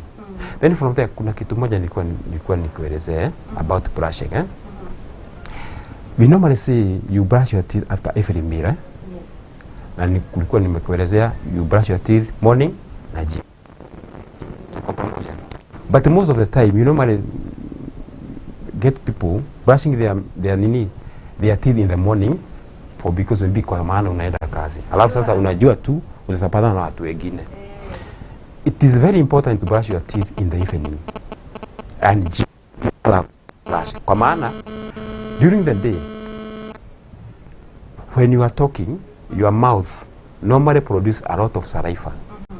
That saliva helps to clean the mouth. But usiku tuseme saa hii umekula boga, maybe sukuma. Alafu sasa asubuhi hiyo kitu utaipata kwa mdomo. Unaona? So it is very unapatia wakati ya kula ile chakula. So that's why you get to decay. So it is very brush. Afadhali brush asubuhi, lakini jioni kubuke kabisa. Now if we don't brush in the morning, our mouths will. But but for that one, it is very important. Yeah. And we normally say the rules. You brush your teeth after every meal. After every meal. But if you have to forget, better forget other times, but not evening. Are there effects of overbrushing? Because I know that there are some effects. There are effects. Because we said they brush. It is not good to use a lot of force, as if kama ni kuna fita iko huko kwa mdomo. It is gentle, not a lot of force. For because if you use a lot of force, it will cause tooth abrasion. A lot, tunajua we have the enamel. Tunajua the crown iko covered na enamel na root iko covered na cementum. Sasa there is a junction between the gum imefika. So if you overbrush, you utafanya iwe na recession, gum itaenda chini. Then from there itaanza sasa kuwa na abrasion pale kama kamtaro. Yeah. So it is not good to overbrush. Yeah. Let's hold it at there. Don't go too far. We are talking with Dr. Muhoro on Let's Talk with Walimu. This is the Morning Dew and this is Dissect TV. We're coming back after a short commercial break.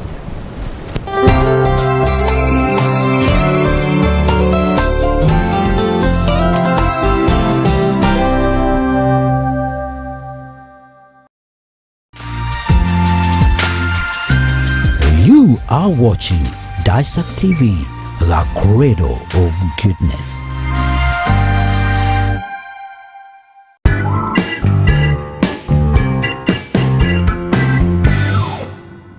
Sasa ninakwambia hii kazi ni ya wanaume. Twende nyumbani. Hapana mami, nataka kujua kuendesha. Wewe wachana na Gasheri. Sasa unauliza Gasheri nini? Nakwambia makosa hii kazi ni ya wanaume. Wachana na Gasheri. Gasheri soma. Nini huelewi hapa? Hata kazi za wanaume ni kama za wanawake. Hivyo ndivyo mambo yalivyokuwa mama alipogundua bintiye anajifunza plant machinery operation. Lakini kwa sasa amejawa na tabasamu. Hey. Mwanzoni msichana wetu alipotuambia anataka kusoma mambo na matingatinga. But at least today we know better. Sure. County to County Plant Machinery and Driving School. Mabingwa katika ufundishaji wa kuendesha magari na matingatinga ya aina yote. Tumefunza kwa miaka mingi, tumefunza watu wengi, wengine wameajiriwa na wengine wamejiajiri. Utajijenga na tujenge taifa letu. Tupigie simu kupitia nambari ulizopewa au tutembelee Thika along Garissa Road. The Kenyan way for Kenyans. Royal County College of Technology. We offer the following courses: business management, accounting packages, social work, community development, secretarial studies, ICT, ICDL, computer studies, among others.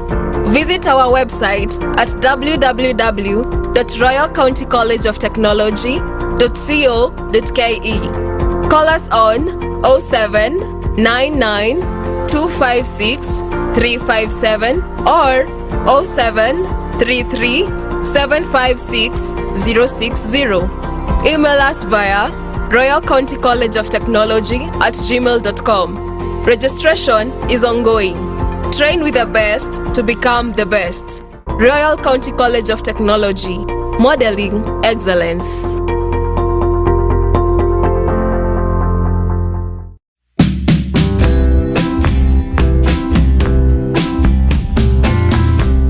So welcome to Junction View Estate.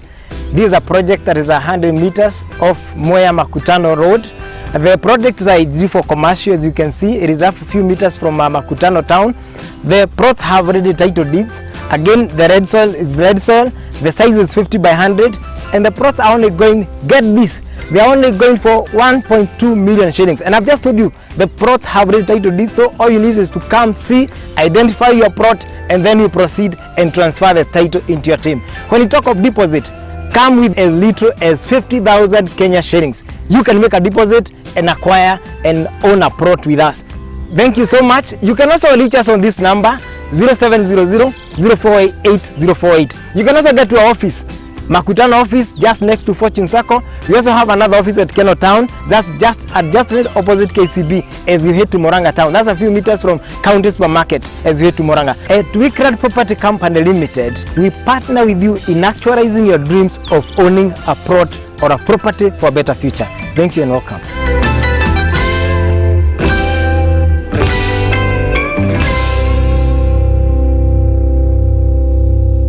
Bedlam ni dawa bora zaidi ya kuua kunguni. Ina uwezo wa kuua viwango vyote kutoka mayai hadi kunguni aliyekomaa. Haina harufu wala mwasho na inaweza kutumika mahali popote. Bedlam imeidhinishwa na Shirika la Afya Duniani WHO. Ipate kwa Agrovet karibu nawe. Kwa maelezo zaidi tumia nambari zifuatazo. Angamiza kunguni na Bedlam kutoka Kinagro. This is Cascade Institute of Hospitality, an institute with a difference, teaching with a purpose to produce young men and women of distinction. Twaelimika, twajijenga, twaboresha kesho yetu. We train a generation of professionals. We offer certificate and diploma qualifications in hospitality management and information technology. Our school is accredited by the Technical and Vocational Education and Training Authority, the TVETA. We are located at Cascades Plaza, Karatina Road, right next to Thika Fire Station. Talk to us today on 0703 777 88. County Plan Machinery and Driving School, the Kenyan way for Kenyans. Royal County College of Technology. We offer the following courses: business management, accounting packages, social work, community development, secretarial studies, ICT, ICDL, computer studies, among others. Visit our website at www.royalcountycollegeoftechnology.co.ke. Call us on 0799 256 357 or 0733 756 060. Email us via royalcountycollegeoftechnology@gmail.com. Registration is ongoing. Train with the best to become the best. Royal County College of Technology, modeling excellence.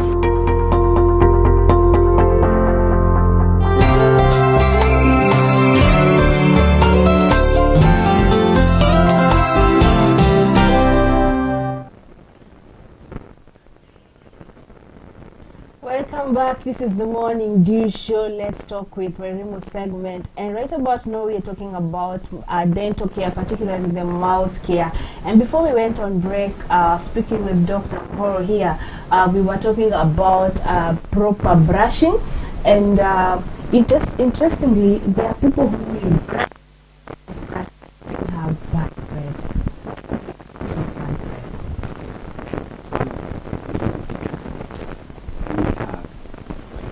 Dental caries, meno ambayo imechimbika. The other people, they can have calculus or tartar. Normally tartar, there are those people, when you're talking with them, you may see they have a certain layer on top of their teeth. You see, if you have that calculus, machine, it can cause bad breath. Then from there, you know one thing, mouth is one of the outlet of the stomach.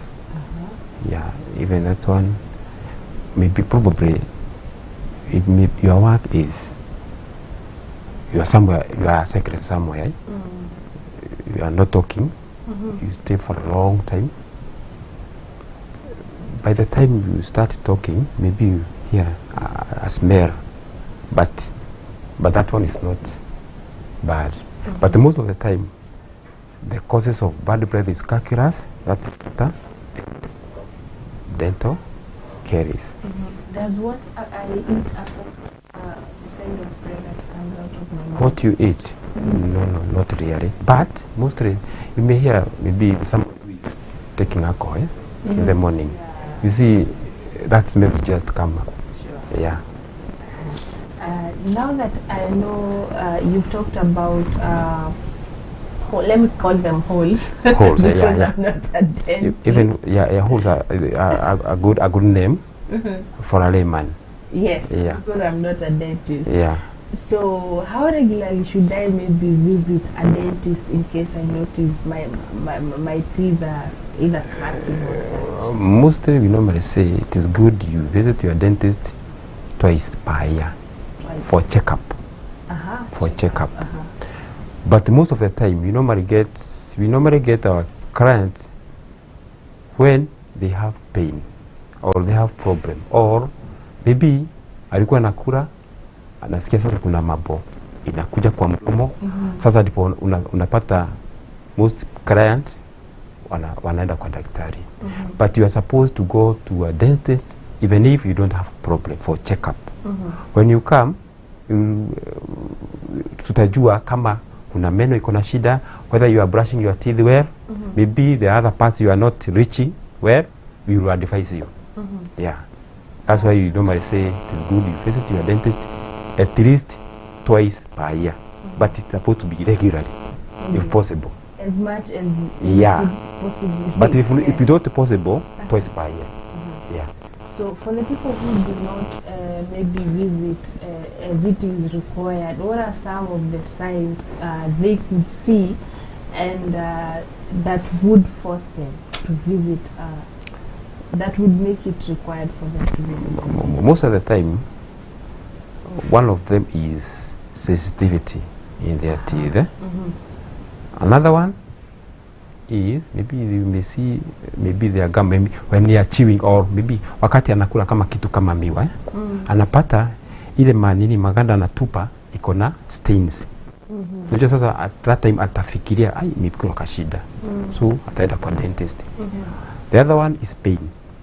Yeah, most of them they normally come because of pain. Yeah. And when we talk about pain, ule mtu atasikia uchungu wa ndiwe nunua kijiti fulani you chew itakuwa sawa. What are the dangers of self-diagnosing?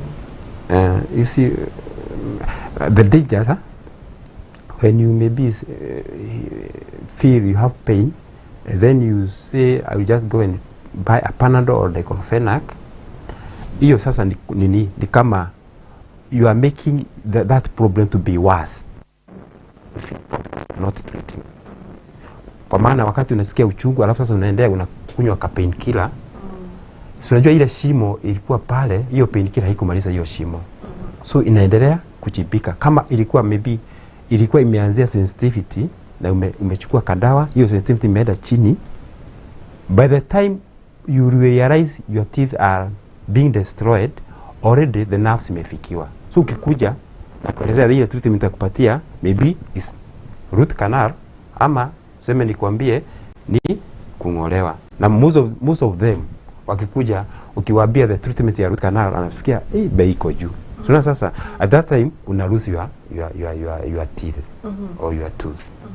So ni mzuri, it is not good ukisikia shida ati unaenda maybe kwa mganga ama unaenda kwa neighbor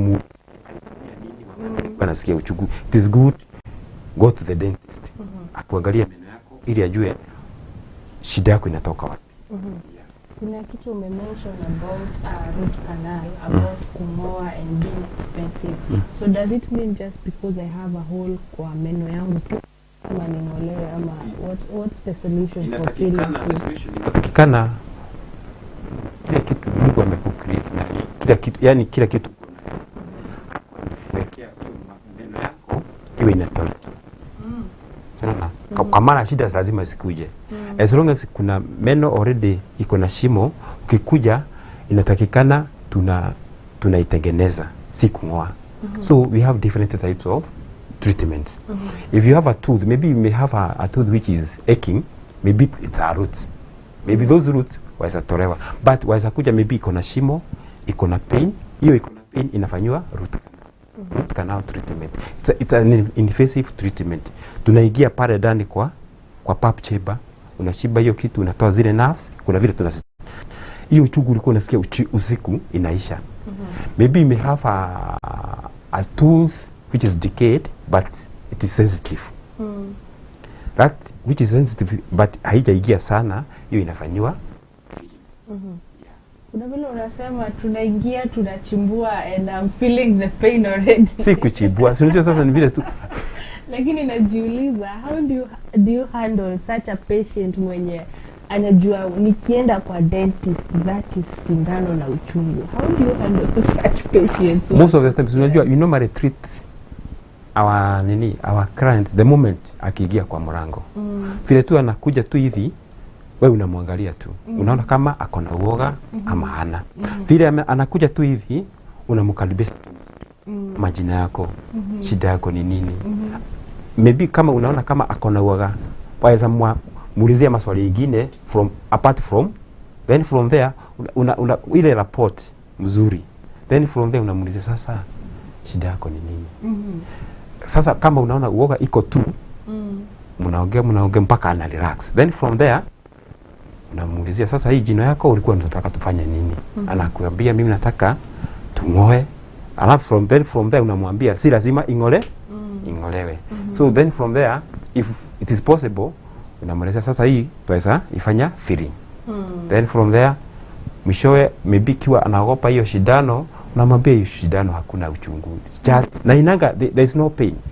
Really? For that one, for dental injections, they are not painful. As long as yule daktari anaweka hiyo dawa na anaiweka slowly. Unajua inaingia kwa nyama. Ikiweka unasikia just a slight prick. Kidogo tu. Then from there, so unajua this is anesthesia. Ikiingia tu kwa mdomo hakuna kitu kingine. Sasa patient anauliza, umeninuka kweli? Unamwambia hii ndio nilikuwa nayo. So then from there ukicreate a good report to the client, hiyo uoga tu itaenda tu.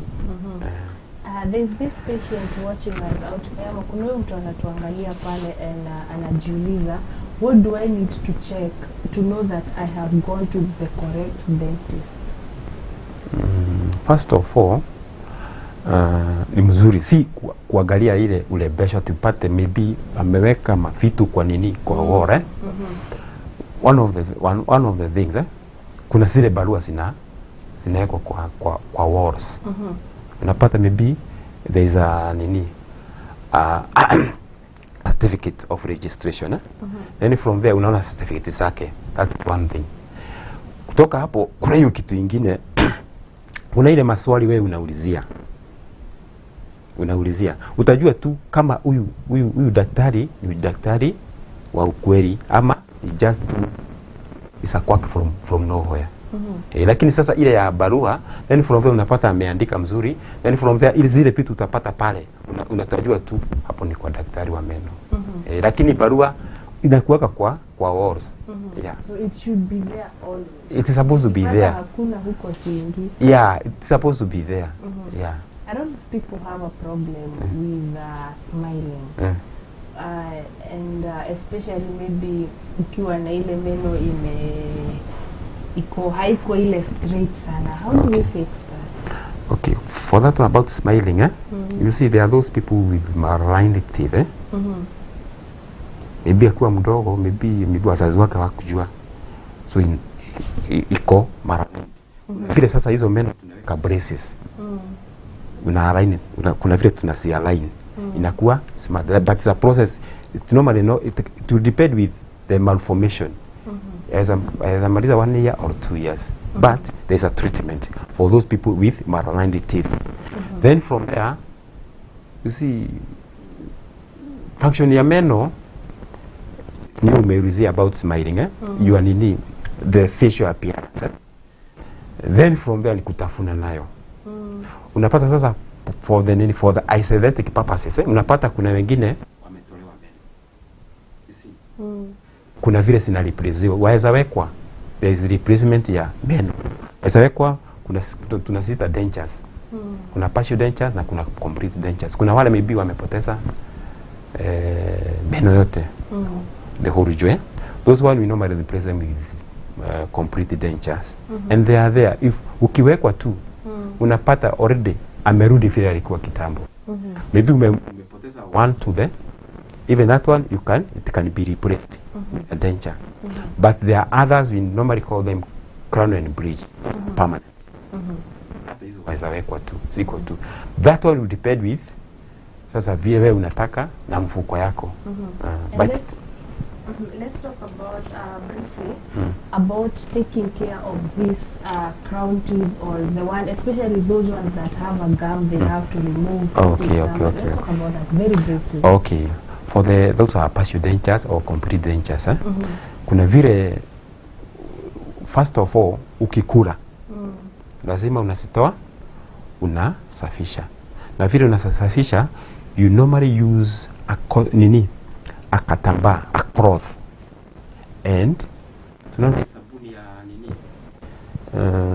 bar soap kadogo tu unaweka, vile unasafisha vyombo vyako, unaosha tu mzuri, unaosha, alafu then from there you rinse, then from there put them back to your mouth. So they should not use normal toothbrush. There is no need of using normal toothbrush. So unajua sasa kuna wengine wanatumia hiyo, but a cloth with hiyo kasabuni inasaidia sana. That is the requirement. Yeah, then from there, if you are not wearing, maybe kuna wao unapata wametoa, lazima you place them in water. Yeah, plain water. The gum inakuja kuwekwa hivi. Hiyo gum. So unajua hiyo unaosha sasa, unajua sasa when I'm saying about washing, ni whole hiyo meno na the gum. Unaiosha, kuna sasa iko na machakula. Unaiosha tu, then from there itakuwa una rinse, then unarudisha kwa mdomo. If you are not wearing, place it in water. Yeah. Tell us as you wonder. Here in Murang'a, you can get me at Dr. Isrogo's clinic, Murang'a town. I have also a clinic at Kangare, Wakadi building, next to KCB. Yeah, Kangare town. Yeah.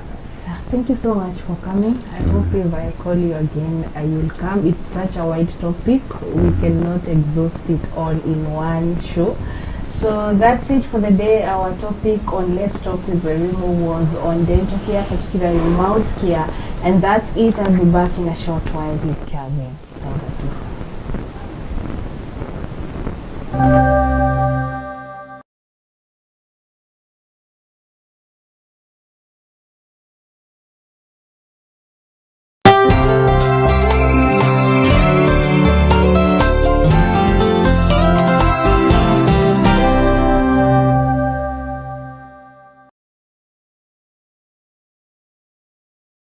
And after a long day, let's unwind together on Recap as we interact with fun guests. Unanipea mimi Masai Musimu, unanipea wadudu na kuangalia macho. Discuss trending stories. How do you explain to your wife that babe, nilikuwa nimeenda kazi nikarudi kama nimepigwa ngumi? And review peculiar memes. I'm not a thief. I don't support theft. Acha tuvunje mifupa kama bado meno iko.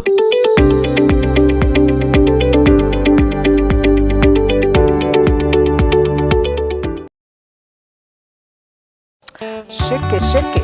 Hey, shake, shake. Hey, shake, shake. Hey, shake, shake.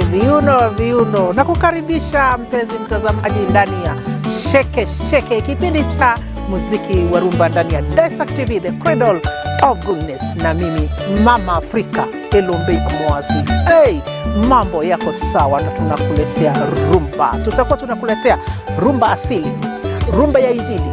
Tutakuwa tunakuchezea sukus, tutakuchezea mutwas, pia chacho mtazamaji. Tutakuletea muziki yote kutoka Kongo, kwa sababu hii ni Shake Shake ndani ya Daisak TV, the cradle of goodness. Kila siku ya Jumapili saa 8 hadi saa 10 mtazamaji.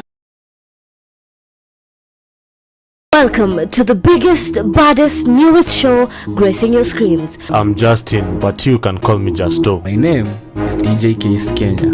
I am Miss Nara, and this is the D Corner. Every Monday to Friday from 5 to 7 p.m, get ready to experience a new kind of programming. We bring you an action-packed, rib-cracking show.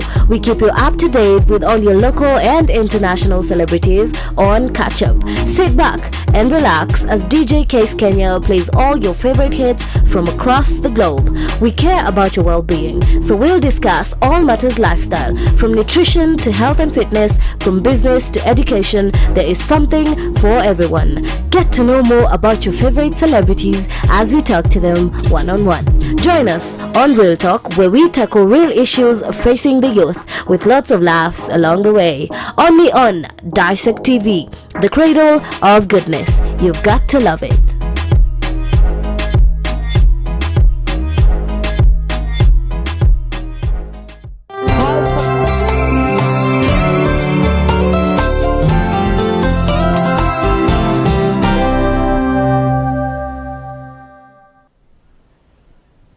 Welcome back. Thank you so much once again for choosing Dissect TV as your channel of choice. We have had a healthy discussion about dental care, particularly the mouth care.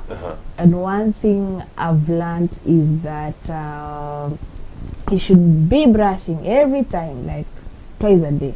2 times a day? 2 times a day. Huh. What happened to 3 times? That is at least the minimum. One is in the morning, and before you go to sleep. Oh, okay. Yes, and you'd rather not brush in the morning, but brush at night. That is more important. And saliva has capacity to keep washing the mouth. I was in a lesson. That is interesting. Well, while we're on the topic of interesting things, I did have quite an interesting conversation with Kosgei, Mbanya and Ngeti on Hotspot. I mean, if our words were fire, that set would have lit up. And based on some of the feedback that we have received, they seem to have agreed. Because Evans at MC says, wow, I love the energy you have, brother Kip Kogei. Amazing work, congratulations. Cyprian Kiprotich says Jack, and then fire emojis. So I think that means Jack is on fire or And something. finally, I see Wandigi Printers saying they were following. So thank you so much once again for your feedback. Keep talking to us at Dissect TV on Twitter, Instagram, Facebook, all over YouTube. Go subscribe to Dissect TV channel so that you can be on the know on what's happening around this place. We will be right here tomorrow for the same thing. Join us then. Have a good day. Blessed day. I'm Wally Mwamubla. And I'm Kelvin Mungai.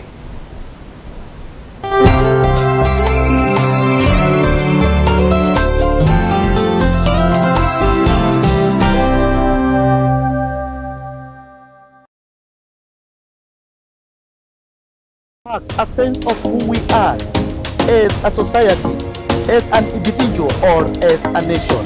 Whereas art influences society by changing opinions, instilling values, and translating experience across time and space. Art transforms the world.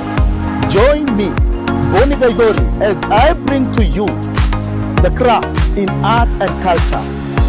Only at Dissect TV, the cradle of goodness.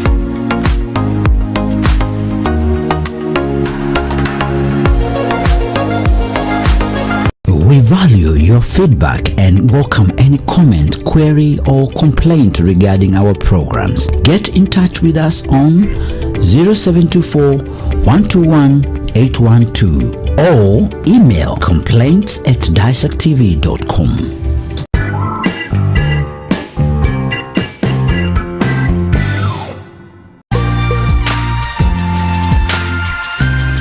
You are watching Dissect TV, the cradle of goodness.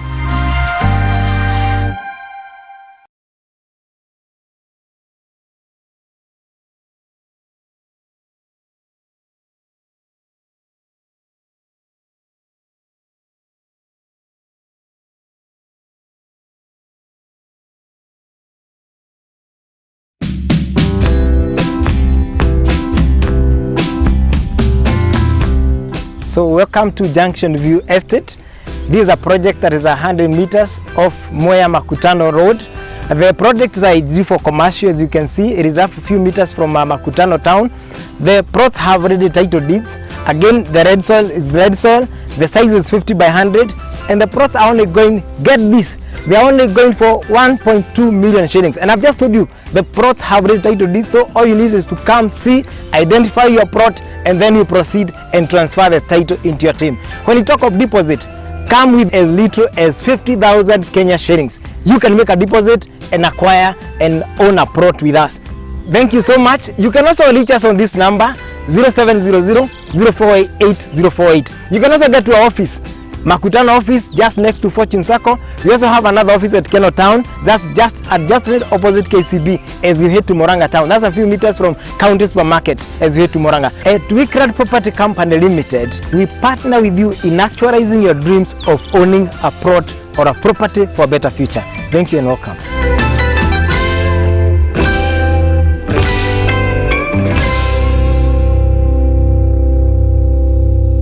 Bedlam ni dawa bora zaidi ya kuua kunguni. Ina uwezo wa kuua viwango vyote kutoka mayai hadi kunguni aliyekomaa. Haina harufu wala mwasho na inaweza kutumika mahali popote. Bedlam imeidhinishwa na Shirika la Afya Duniani WHO. Ipate kwa Agrovet karibu nawe. Kwa maelezo zaidi tumia nambari zifuatazo. Angamiza kunguni na Bedlam kutoka Kinagro. This is Cascade Institute of Hospitality, an institute with a difference, teaching with a purpose to produce young men and women of distinction.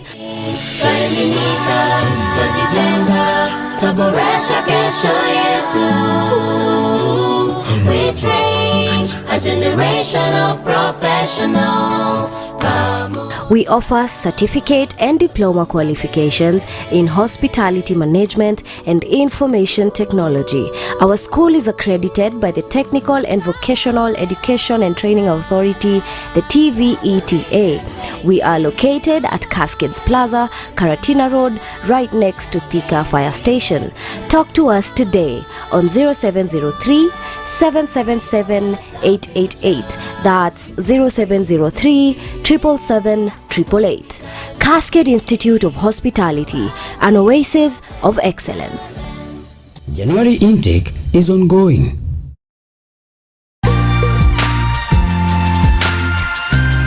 You are watching Dissect TV, the cradle of goodness.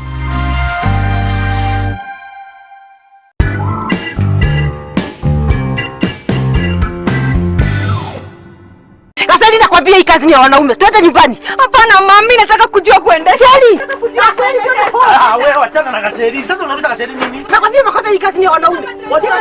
Wachana na Kasheri. Kasheri soma. Nini huelewi hapa? Hata kazi za wanaume ni kama za wanawake. Hivyo ndivyo mambo yalivyokuwa mama alipogundua bintiye anajifunza plant machinery operation. Lakini kwa sasa amejawa na tabasamu. Okay. Mwanzoni msichana wetu alipotuambia anataka kusoma mambo na matingatinga. But at least today we know better. Sure. County to County Plant Machinery and Driving School. Mabingwa katika ufundishaji wa kuendesha magari na matingatinga ya aina yote. Tumefunza kwa miaka mingi. Tumefunza watu wengi. Wengine wameajiriwa na wengine wamejiajiri. Utajijenga na tujenge taifa letu. Tupigie simu kupitia nambari ulizopewa au tutembelee Thika along Garissa Road. County to County Plant Machinery and Driving School. The Kenyan way for Kenyans. Royal County College of Technology. We offer the following courses: business management, accounting packages, social work, community development, secretarial studies, ICT, ICDL, computer studies, among others. Visit our website at www.royalcountycollegeoftechnology.co.ke. Call us on 0799 256 357 or 0733 756 060. Email us via royalcountycollegeoftechnology@gmail.com. Registration is ongoing. Train with the best to become the best. Royal County College of Technology, modeling excellence.